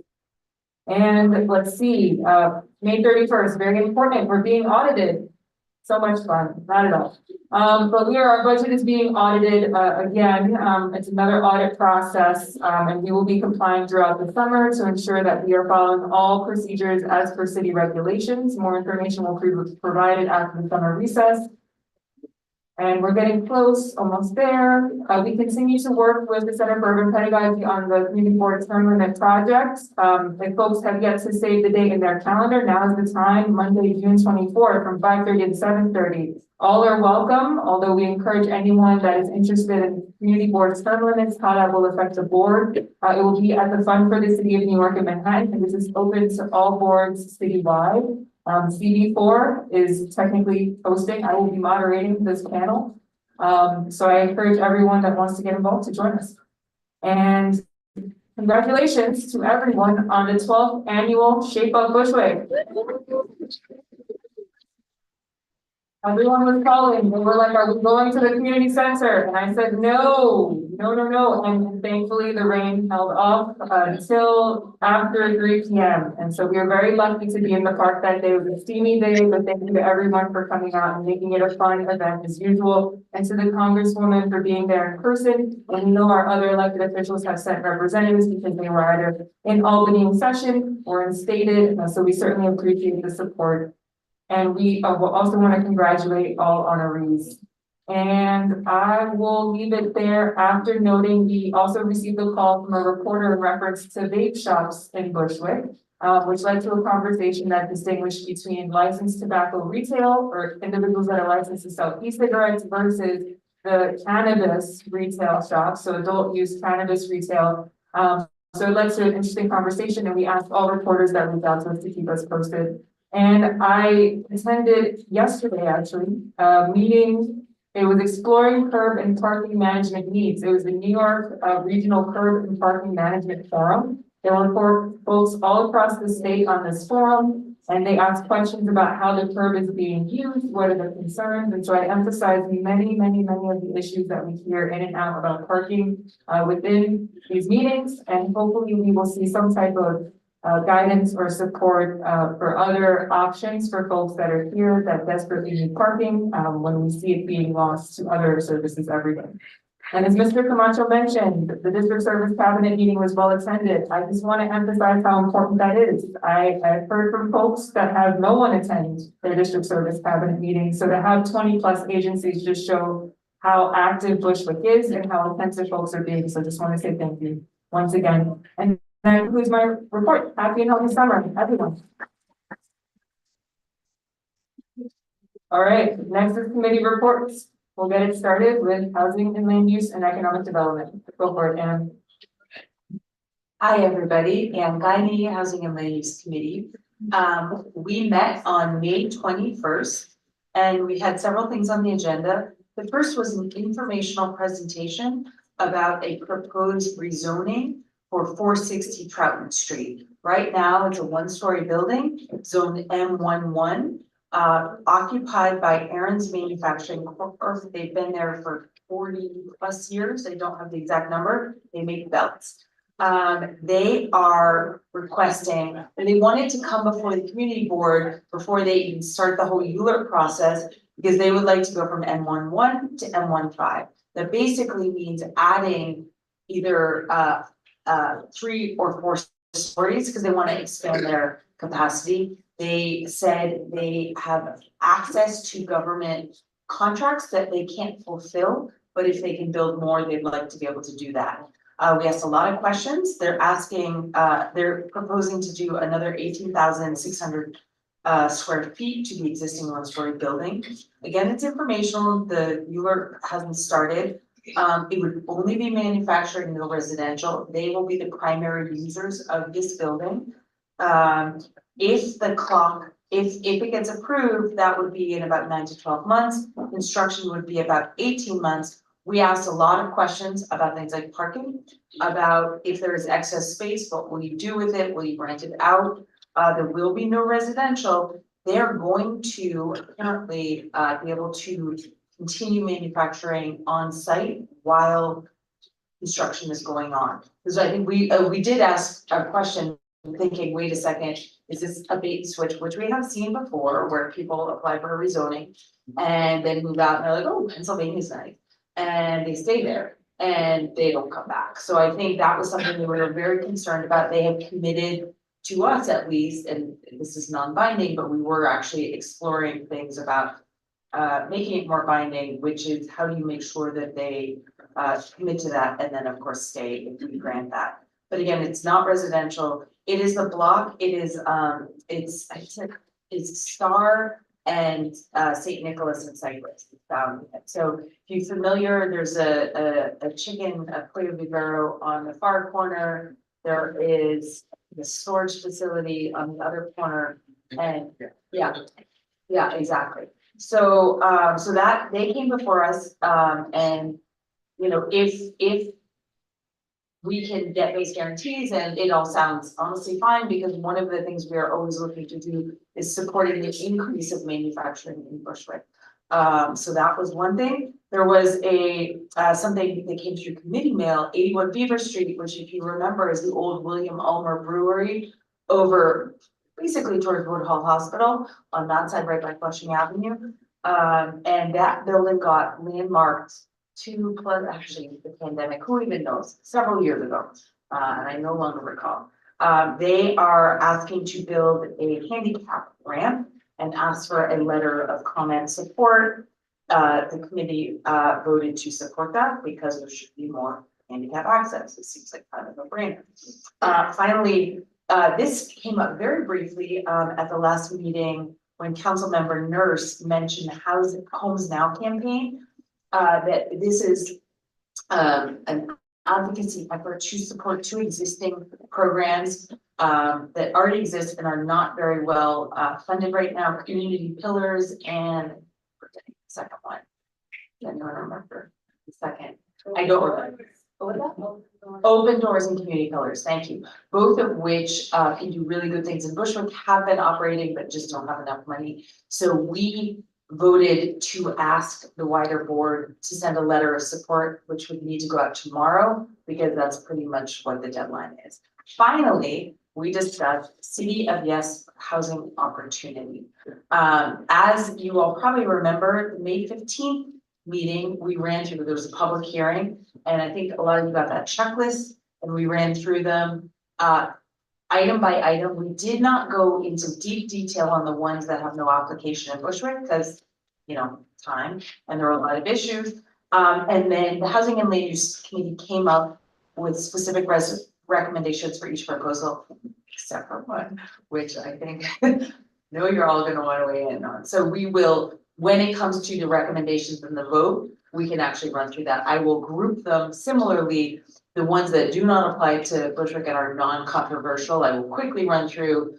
But we recommended support for a number of them, and we can run through that. So that is the Housing and Land Use Committee report. If there are any questions, we will be voting on that City of Yes, and also the letter of recommendation for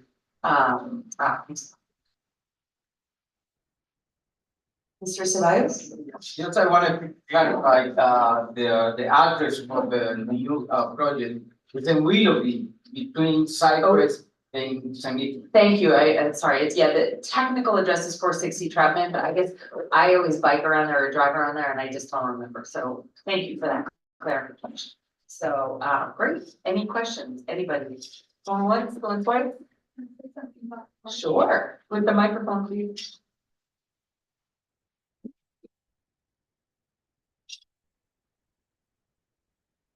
Okay.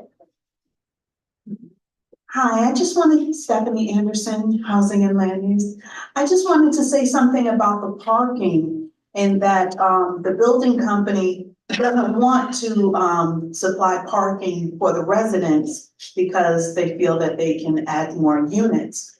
But if there is no parking supplied, then the new residents would have to park in the community, and there's really limited amount of space for parking in Bushwick, I think. So it would be a disservice to the community, to the surrounding community, So, point of clarification, the parking, again, is, they have nothing to do with that, they've said that 1,000 times in every year talked about it. That is a developer thing, it's a finance thing, it's a performance thing, and it's also an incentive thing. As a developer, parking is very expensive to build, to take down. So, at this point, it's like either you want to get rid of the benefit because we can't provide the parking because the city is not giving any subsidies.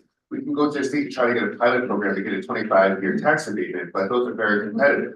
And that then can help us provide more parking. However, if the city's not giving us any subsidies, we can't go ahead and put parking everywhere. It may not be one-to-one, we add like 20, or we have like 10 units, but we have 20 spaces, but it's not that they don't want to, it's not their job. You have to look at the developer and how HPD is working with the developer and how the subsidies work. I'm just saying, so I want that point of clarification. And I would just also like to add, so I'd like to add a point of clarification, which is that I think what Stephanie was referring to is the City of Yes housing opportunity, not anything else in the report. Again, and we can get to that, but as Desmond, I know, I just wanted to make sure that if people weren't following like in the weeds, that's all, because you're not on the committee, you don't always pay so close attention. Though I think everybody does, so I did not want to imply that. But I do, specifically about that parking regulation, it doesn't mean that they don't build it or can't build it. It's just that it becomes optional for them if the housing is 80% and under AMI. It's already not for profits, already, or like a church, they don't have to do that right now, so it's just applying it more broadly. And then again, it's trying to increase the ability for not-for-profit developers to remove things, that's all. So I think, but this is obviously something for discussion. However, as Celeste will point out, we talked about it at the Housing and Land Use Committee meeting, and we also talked about it at the public hearing. And she will, if I didn't say it, she would, so I'm just gonna jump in there, that the moment for specific questions and debates is probably over. It's more decision-making right now. You took the words Thank right out of my mouth, Mary. Thank you so much. All right, so I don't have anything else to say about housing and land use. We'll move on to environmental protection, transportation, sanitation, and parks and rec. Barbara Jackson, I just saw you. Yeah, yes, do you need help with your report this evening? Oh, is there anyone else from the committee that would like to volunteer to summarize the environmental protection report this evening? Ben was just volunteering. Is Ben here? Ben was just volunteering. Yeah, we have a problem. I got one for you, Brad. And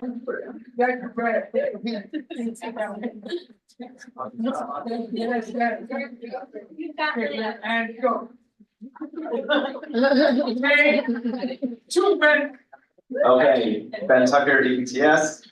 We had a presentation from Jason Gears and Arthur Nassanow.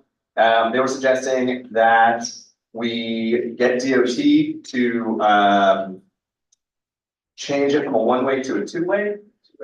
Two-way to a one-way. In the end, if this is on Ridgewood Place, one-way streets on Putnam Avenue and Palmetto Street, on the two-way streets, Madison and Ridgewood Place. There's an issue with the buses turning, where there's not room. We have a lot of double parked cars there. So the buses get backed up. There's a lot of honking. And there's also another bus route, the Q98, that's going to be added to it.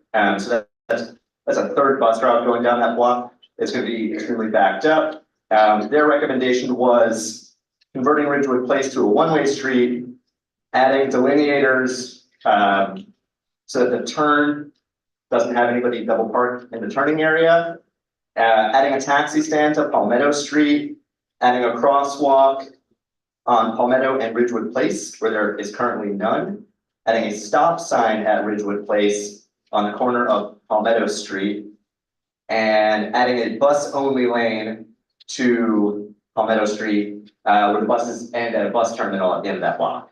DOT offered us a couple options. DOT said that we could either request a site visit, we can request a study to make it a one-way, and the one-way study would include reviewing the congestion, the traffic congestion on the block, as well as like other measures they can put in to ease the traffic congestion and daylighting.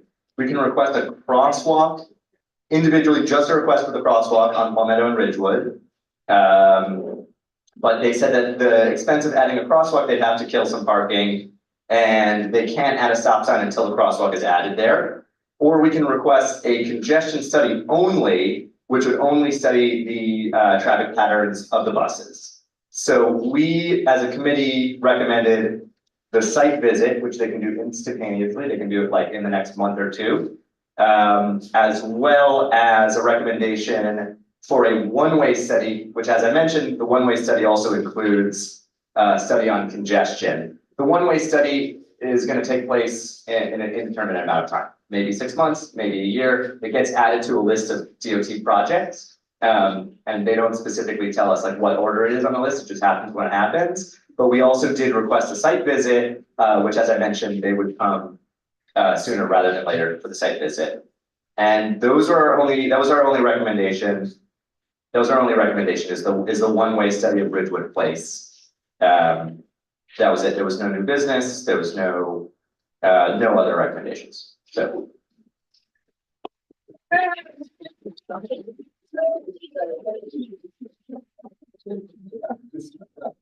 All right, moving on, permits and licenses. Thank you, Celeste. Good evening, everyone. I will be giving my report via Zoom, so just bear with me. All right, so the Permits and License Committee met Tuesday, June 4th at 6 p.m. We did not have a long list of applicants that evening. We met with New York State Liquor Application Review applicants from Boyfriend Bar LLC, located at 1157 Myrtle Avenue, seeking a full liquor license. This is located between Jefferson and Troutman Street.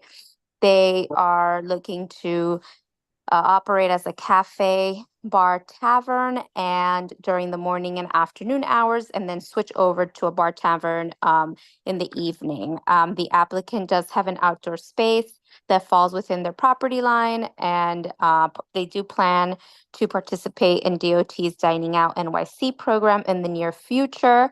Their intended hours of operation were Sunday through Wednesday from 8 a.m. to 2 a.m. and Thursday through Saturday from 8 a.m.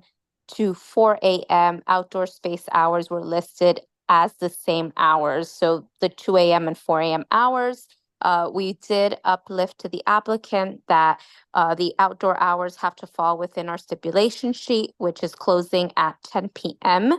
and are no sales of alcohol on Sundays of 12 a.m. And we did also highlight that our stipulation sheet was not signed, and they must update their hours of operation and stipulation sheet prior to this meeting in order to receive a recommendation of approval for their application. So I'm not sure if we did receive. I just asked Kim, we did receive the sheet, she didn't send it. She didn't? Sorry. It was received and Kim is Oh, it sending it email. Yeah. Okay, thank you, Celeste. So we did receive the updated stipulation sheet.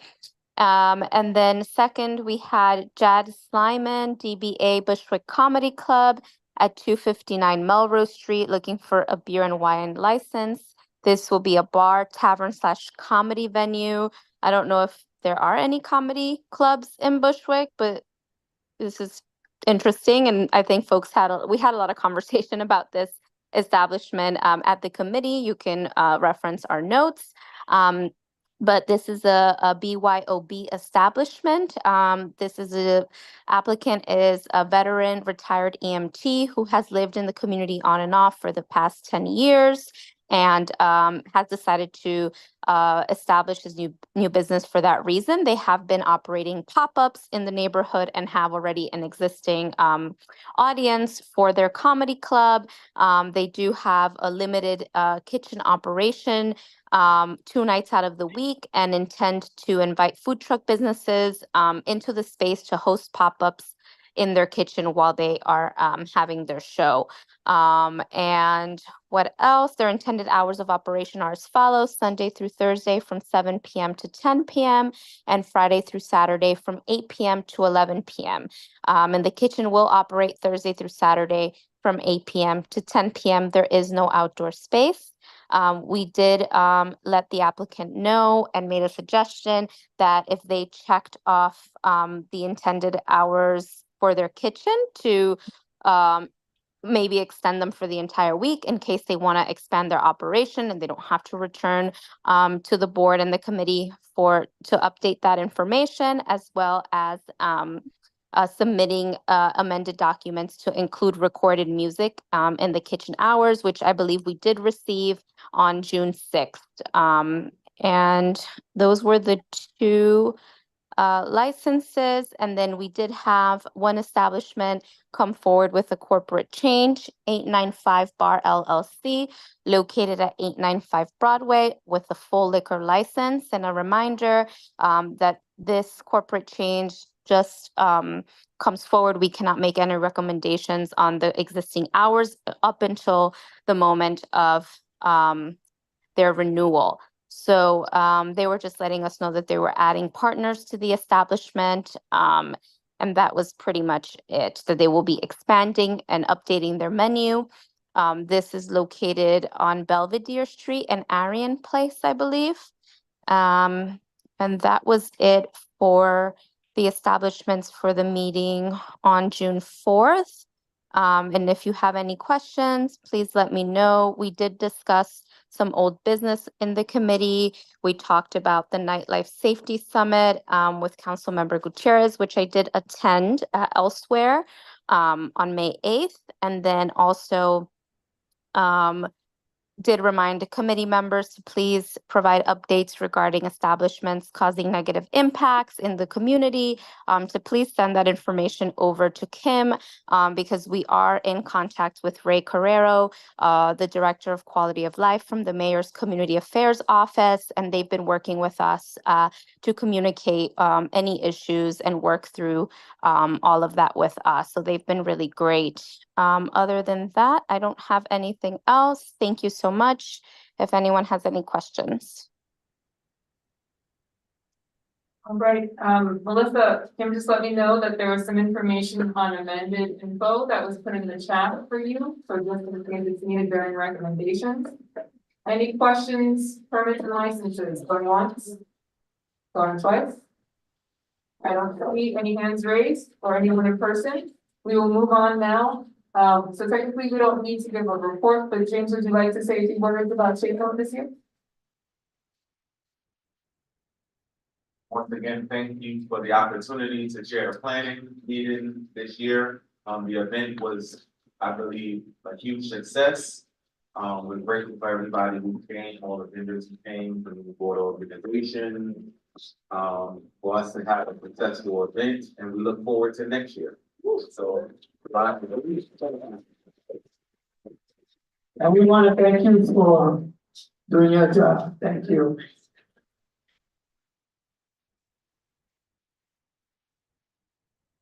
All right, we'll move on now to recommendations. I'll make it easy, folks.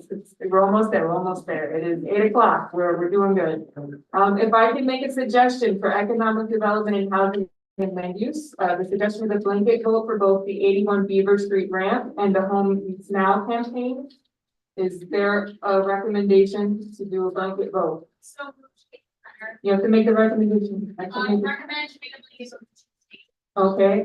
Okay, so Caitlin Piner made the recommendation motion, Felix Ceballos second, all in favor? Aye. Any opposed, any abstention? So moved, and now a motion for the recommendation and support. Motion. That was Jessica DeBarcio with the motion, second, and Guiney seconds, all in favor? Aye. Any opposed, any abstentions? So moved. All right, and now we have, we're gonna deviate for a moment, folks. We're gonna do environmental protection, transportation, sanitation, parks and rec, the Ridgewood Place, a one-way study. Is there a motion for the recommendation for this study? Yes. Yeah, anyone can make a motion? Yes. Mr. Camacho, try to make a motion. Sorry, I got you. Is there a second? Annette Spellin seconds. All in favor? Aye. Any opposed? Any abstentions? So moved. The question was, could the chairperson make a motion? And the answer is yes, you can, although it's not encouraged for you to always make the motion. So that's just on the record. All right, and let's endeavor to do the permits and licenses. And I also can vote. And I also can vote. Absolutely. Not even in the time, right? Perfect. Permits and licenses, is there a recommendation for a blanket vote? Jessica DeBarcio made the recommendation for a blanket vote for permits and licenses. Is there a second? Desmond Monroe seconds, all in favor? Any opposed, any abstentions? So moved, and now a recommendation in support of the committee's recommendations. Is there? Christian Celeste State recommend that we support the committee's recommendations. All right. Second, Dustin. Oh, okay, so second, Dustin, all in favor? Any opposed, any abstentions?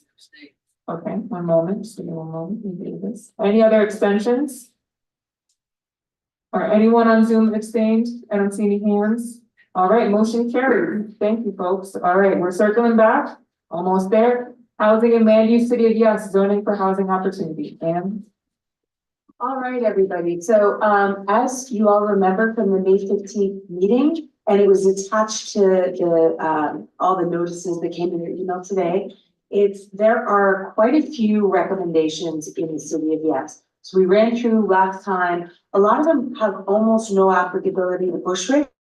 We discussed them at the Housing and Land Use Committee, and one of the reasons we supported those, and I will very quickly run through them, but again, not big for discussion, is because a lot of very low density neighborhoods like Southern Brooklyn, they have not taken on any new housing, new affordable housing in a long time. And so one of the reasons we as a committee support them, even though they didn't have anything to do with us, is to encourage neighborhoods. It's basically encourage more neighborhoods all over the city to do their fair share in terms of building more housing so that we can all not get priced out.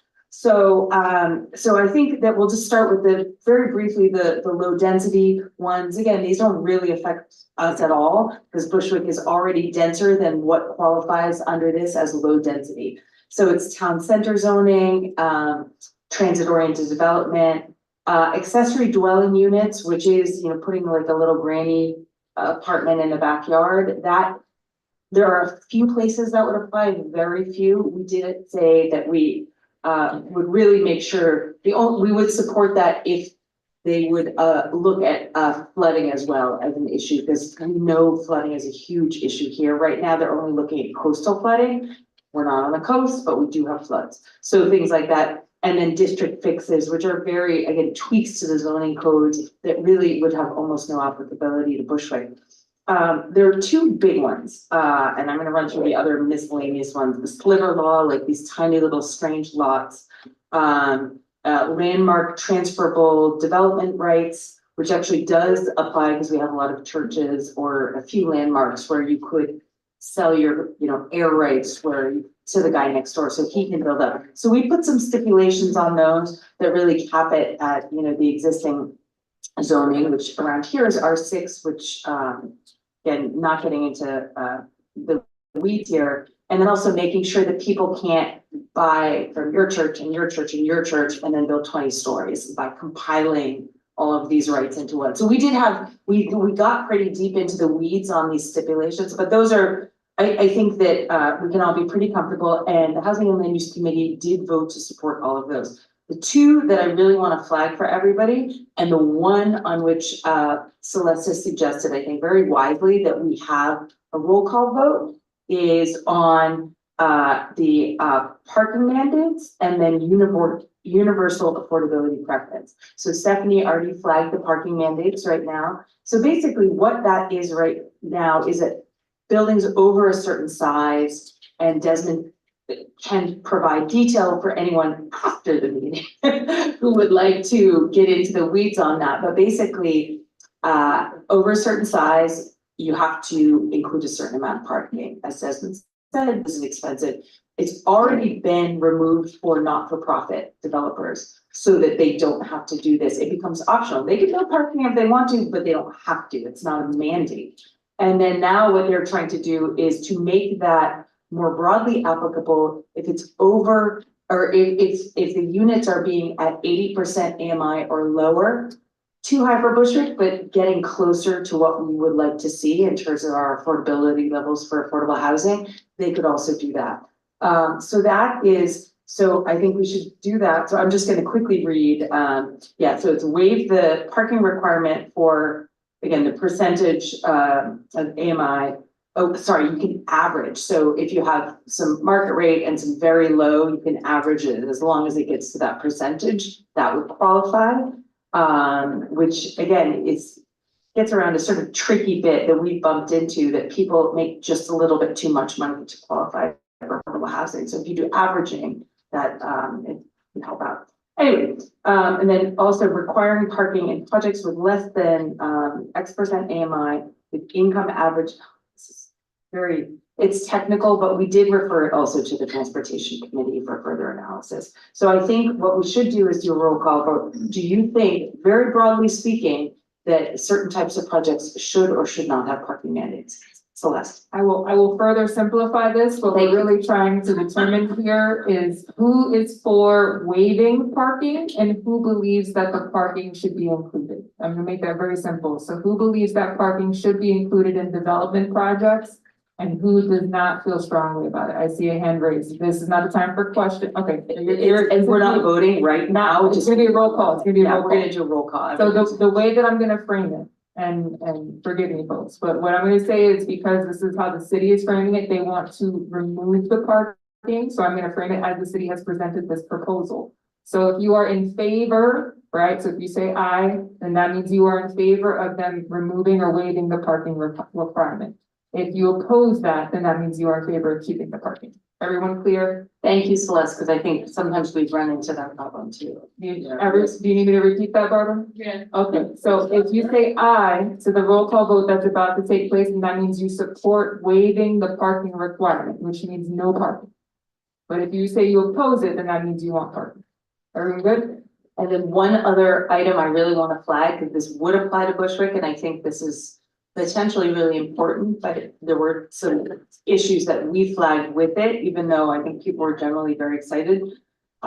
It's called the universal affordability preference. And basically, if you're building a building, you add another 20% onto that building, or you can, if it is affordable. And so what we flagged for that was how affordable. And, so we said 50% AMI, with this income averaging, it was crucial, because again, if you're building 20%, but it's only a tiny bit affordable, this is not helpful to a community like Bushwick. And the second was to make sure that, the example we always talk about at Housing and Land Use Committee is like a street like, Halsey or Weirfield, where they're all basically the same height. And if you put one more story on it, even if it's affordable, that really changes things.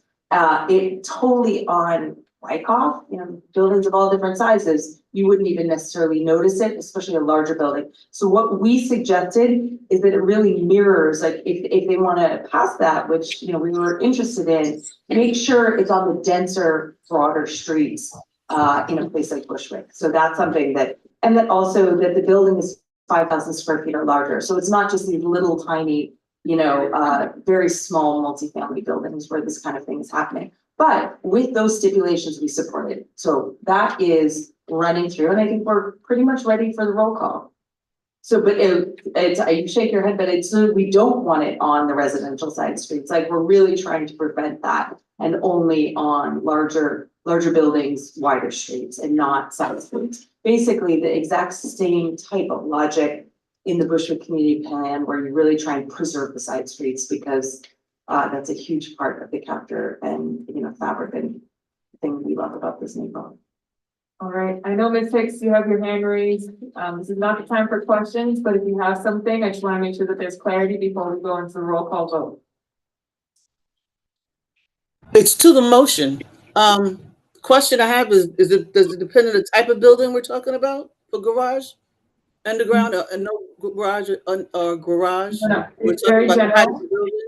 What are we So talking? the roll call vote that I mentioned earlier in reference to parking is only for waiving the parking requirement, meaning no parking. Or if you oppose, means you want to keep parking. That is the roll call vote. We haven't gotten into the recommendation for all the proposals yet.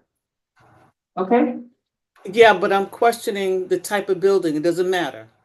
It doesn't matter what type of building. We're not talking about the type of building right now. No. So if it's a 3-story, parking, no parking. So, okay, to be very clear, this would only be for buildings that are required to have parking. Smaller buildings are not required to Got have it. parking. Thank you. All right. Okay. Thank you. All right, let's do this roll call vote, folks. Starting with Issa Agni. Opposed, so meaning.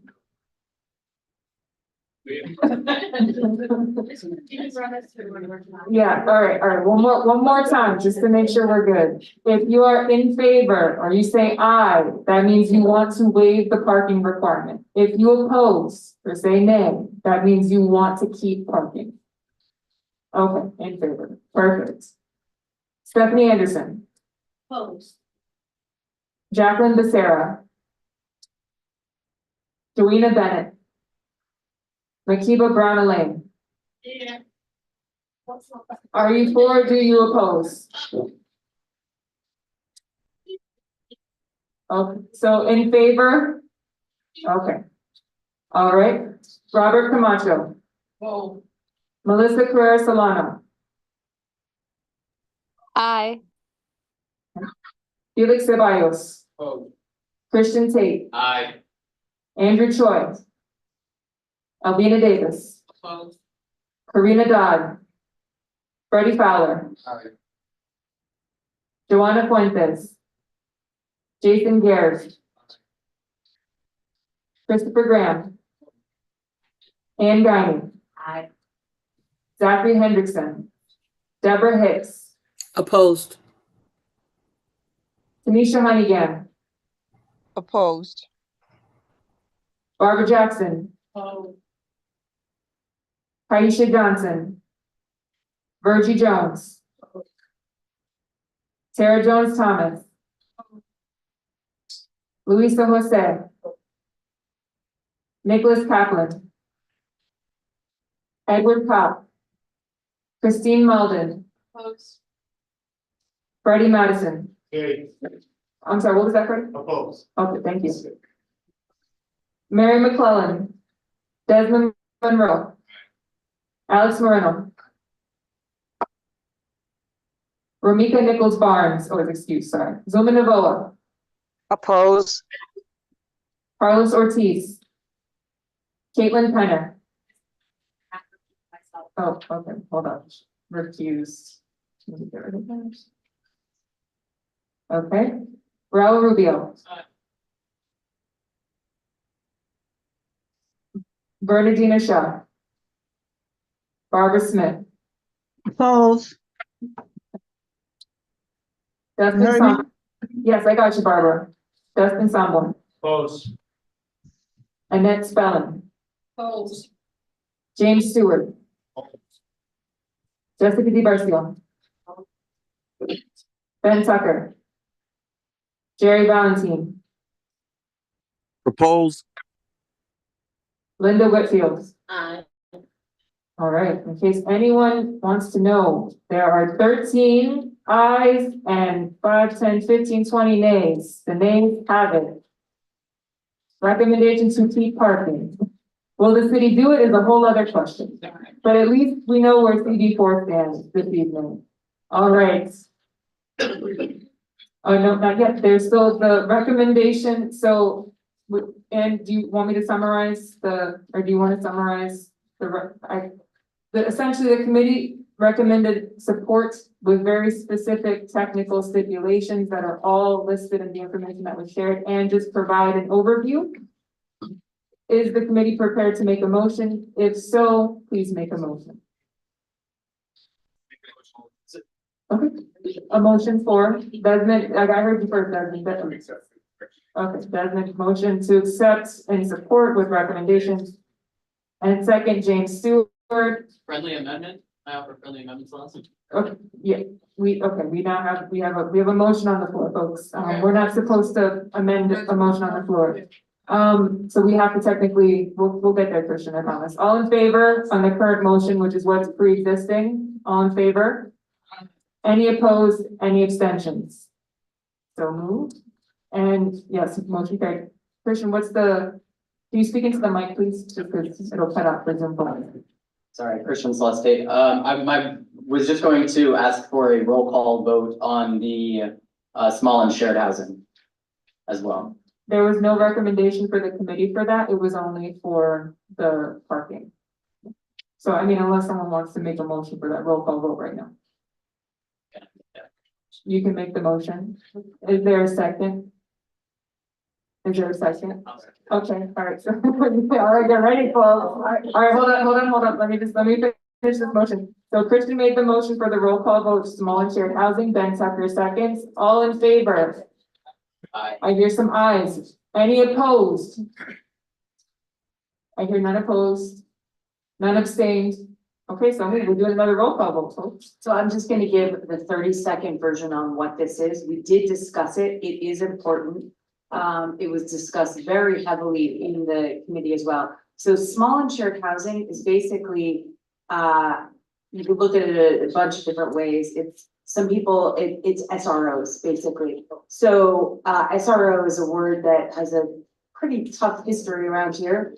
There are still SROs in Bushwick and some of them are not in great shape and they're not great places. We have a tough history with the halfway houses, three-quarter houses, quarter houses, all of that. So I think that there is, we don't have a great history here. However, I think the argument for this is that as another tool in the toolbox for affordable housing, some people need, it's not quite supportive housing, but it is a way to get people in a safe environment that they can, you know, build their lives in all different kinds of ways. It is a tool that a lot of affordable housing advocates really staunchly believe in and advocate for. It can be great and it can also be bad. So what we are saying, I think one of the things we talked a lot about at the committee was enforcement is a huge issue, and that's always like a block that we stumble in, and I will wrap this up very shortly, Celeste, I promise.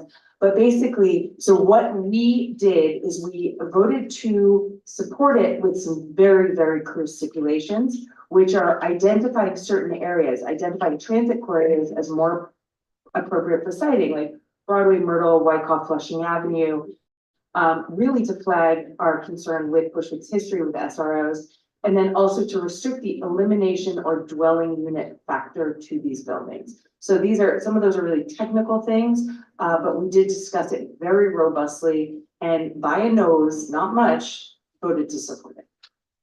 Thank you, Anne, for the context. All right, folks, get ready for another roll call vote. The ayes. Question, repeat the motion, please. Can you please repeat the motion? Repeat We're the doing a motion. roll call vote, Ms. Hicks, for small and shared housing. I'm about to explain exactly what that means. If you are an aye or you are in favor, that means you support small and shared housing. If you are a nay, that means you do not support small and shared housing. Everyone good? All right. Issa Abney. Stephanie Anderson. Opposed. Jacqueline Becerra. Joanna Bennett. Makiba Brown-Elaine. Robert Camacho. Opposed. Melissa Carrera Solano. Opposed. Oh, scratchy Melissa. Christian Tate. Opposed. And Andrew Davis. Please mute folks on Zoom if you're not speaking. Karina Dodd. Freddie Fowler. Joanna Fuentes. Jason Gares. Christopher Graham. Ann Guinan. Zachary Hendrickson. Deborah Hicks. Nay. Thank you, Deborah. Tanisha Honeygan. Oppose. Barbara Jackson. Aisha Johnson. Virgie Jones. Sarah Jones Thomas. Luisa Jose. Nicholas Kaplan. Edward Kopp. Christine Malden. Freddie Madison. Aye. Mary McClellan. Desmond Monroe. Alex Moreno. Ramika Nichols Barnes is excused, sorry, I keep reading the name first. Zuma Novoa. Carlos Ortiz. Caitlin Penner. Ortiz, yes. Raul Rubio. Bernadina Shaw. Barbara Smith. Oppose. Got you, Barbara. Dustin Sanborn. Aye. Annette Spellin. Stay. Oh. Second. All right, James Stewart. Opposed. Jessica DiVersio. Ben Tucker. Jerry Valentine. Oppose. Linda Whitfield. Opposed. All right. 8 are in favor. 5, 10, 15, 20. Celeste, I didn't hear my name. I didn't hear you say anything either. I'm sorry, I had a bad Are you connection, in but favor for record purposes, or against? oppose. Okay, gotcha. All right, 5, 10, 15, 20, 24, do not support, 1 abstention and 1 recused. This.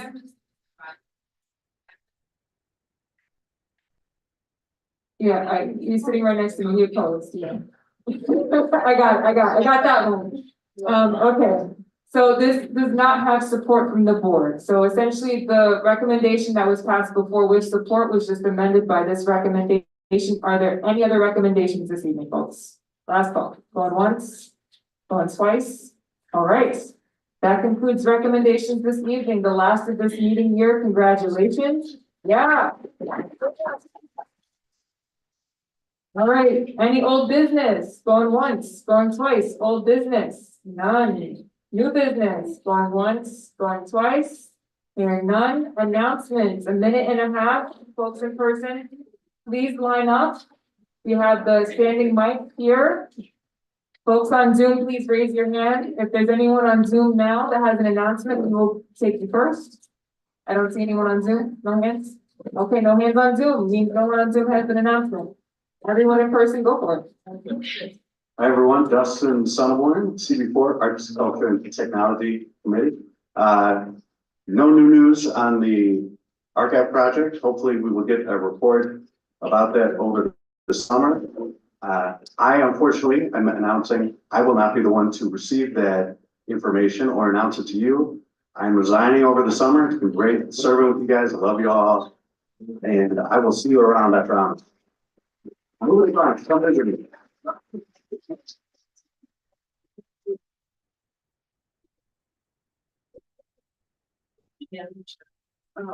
Good evening, my name is Juanita James. I'm with the Brooklyn Public Library, Washington Irving branch. So, I have a story time that's gonna happen during the summer, July and August. All the information's in the back. Also, our Central Library is doing an immigrant, resource fair on the 22nd, and we have, the U.S. Citizenship and Immigration Services. They're doing it at the Central Library on the 18th of June and the 25th, and see you in September, during the summer. One quick announcement, National Night Out is the first Tuesday in August. So if you want to participate, we're looking for volunteers. Good evening. Good to hear the Bronx mentioned, because I'm a Bronx girl. My name is Aqua Afriye Fullwood. I'm an attorney with the Urban Justice Center Domestic Violence Project.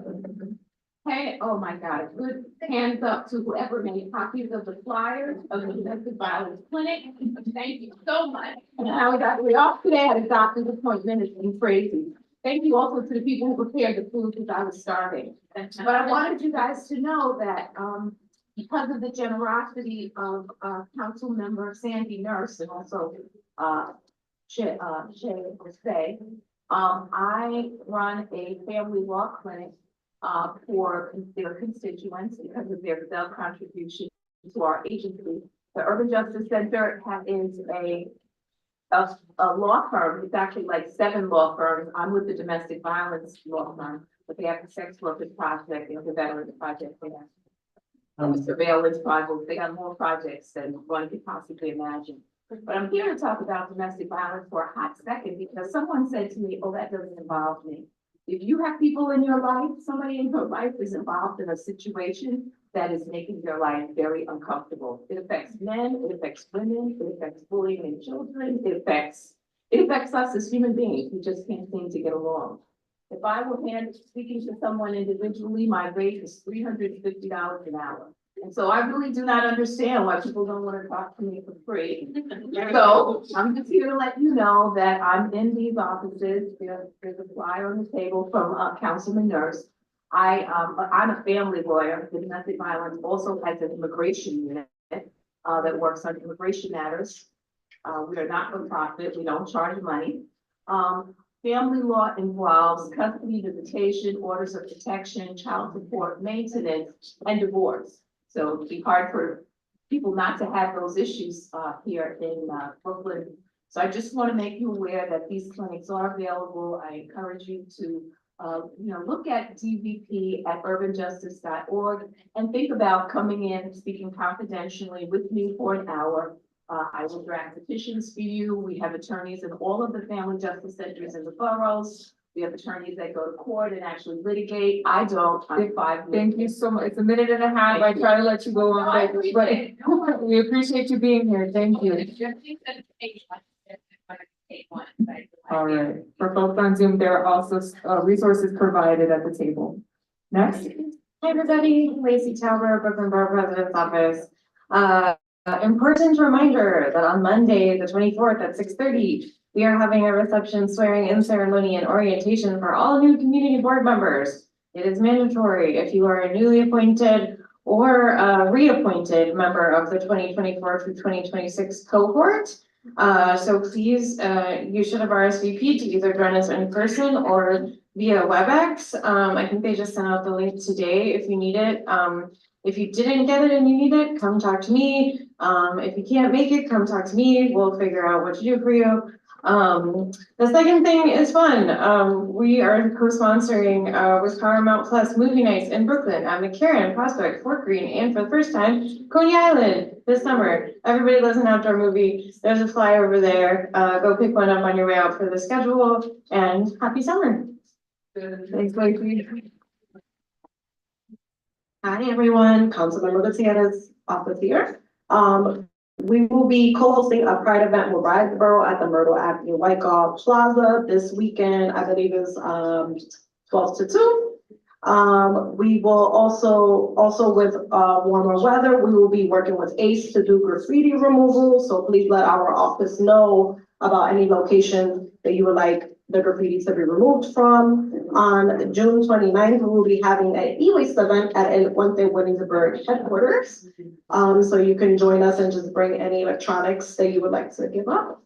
For the summer, we will be tabling allocations in the district, like any parks and things like that. So if you have any suggestions or any locations that you would like to bring to our attention, just let us know. On Thursdays, we have affordable housing clinic with cuffs that you can stop by our office at 244 Union Avenue from 11 a.m. to 3 p.m. And if you know anyone that needs any immigration assistance, please contact our office at 718-963-3141. Thanks so much. Next. Hello, for those of you on Zoom, I put like 50 flyers in the chat. Please download it. For those of you in person, there wasn't enough space on the table, so I tried to bring the important ones, but I'll read them off. Save the date for our second immigration resource fair. The Brooklyn Public Library is emulating our event because it was so successful. So I'm very excited to see these events spreading across the borough. Ours will be in East New York this time. Last time we had around 600 people come to our event. This time we're predicting around 1,000. We need interpreters, volunteers, French, Bengali, etc. Sorry, my phone got blocked. Movie nights at the park are continuing at Irving Square Park. The next one is on the 26th. It will be coupled with Huepa from El Puente, who will be putting live music before the movie. We're having a concert at Highland Park. We put out a PSA for smoke alarms. There's been a lot of Bushwick fires, so please get your smoke alarm installed for free. It's really easy. soundthealarm.org/New York. You can sign up and get one for free in your apartment. All the other flyers are on the table, so you can ask me about them in person.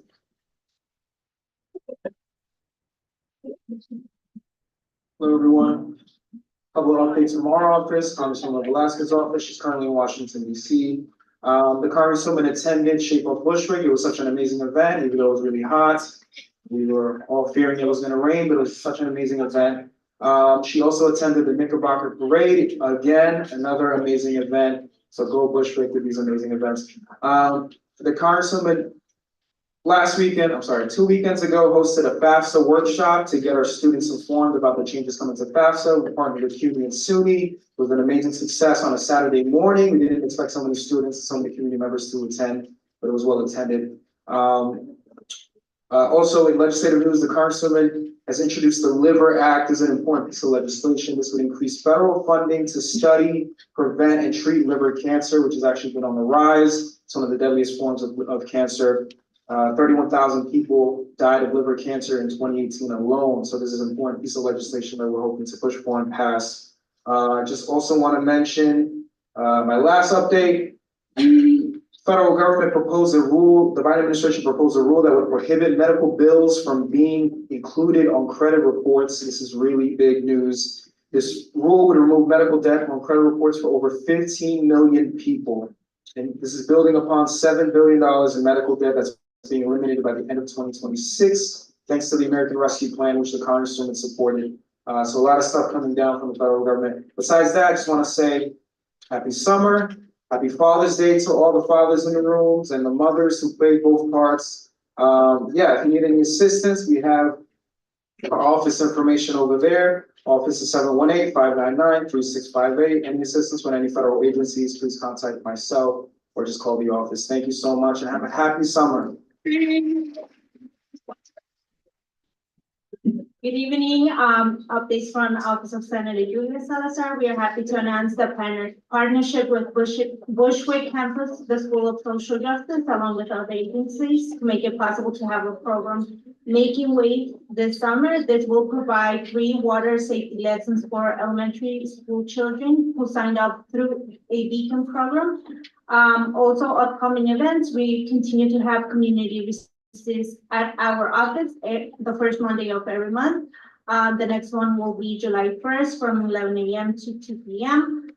We will also have Good Cause Town Hall July 21st from 6 p.m. to 8 p.m. at El Puente. And there's flyers in the back. Thank you. Hi, this is mentioned before, but it's one more time. Wyckoff Flag is this Saturday, June 15th, from 12 to 4 at Wyckoff Plaza, so just outside the Wyckoff Fuel Station. It'll be a good event, food stuff, lots of great community partners, cabling, at home test kits for HIV. You sign up for the library fund. Listen to some comedy, some local talent, so it should be pretty fun. So you follow the board. And then on Thursday, June 27th, we'll have an online workshop from 6 to 8 p.m. for the small business owners, all the way up Bushwick on the ways to market your business as a small business. So that is not ready yet, but if you check on the website, it should be up by the end of the week. Have a happy summer. I want to correct what I said before about Engani mentioned the new project. I say Willoughby is a Truman between Cypress and San Nicolas. All right, I see no other announcements. We will move on now to the second roll call. Board members, please be ready. Linda Whitfield. Yes. Just, you can say present, yeah. Present. All right, Jerry Valentine, Present, good night. Ben Tucker, Jessica Garcia, James Stewart, Good night, present. Annette Spelling, Justin Somborn, Present. Barbara Smith, Bernadina Shell, Raul Rubio, Caitlin Tenner, Carlos Ortiz, Zuma Novoa, President, good night, everyone. Happy Father's Day. Alex Moreno, Desmond Monroe, Here, Mary McClellan, Freddie Madison, Christine Malden, Edward Cox, Nicholas Kaplan, Luis Gonzalez, Sarah Jones Thomas, Bergie Jones, I need to hear you all over here. Bergie Jones, Aisha Johnson, Barbara Jackson, Misha Honeygan, Present, good night. Deborah Hicks, Good night. Thank you. Catherine Henderson, Ann Guiney, Christopher Graham, Jason Garrett, Gotcha Ann. Gotcha, Joanna Fuentes, Freddie Fowler, Karina Dodd, Alvina Davis, Andy Choi, Christian Tate, Felix Ceballos, Melissa Carrara Solano. Present, good night.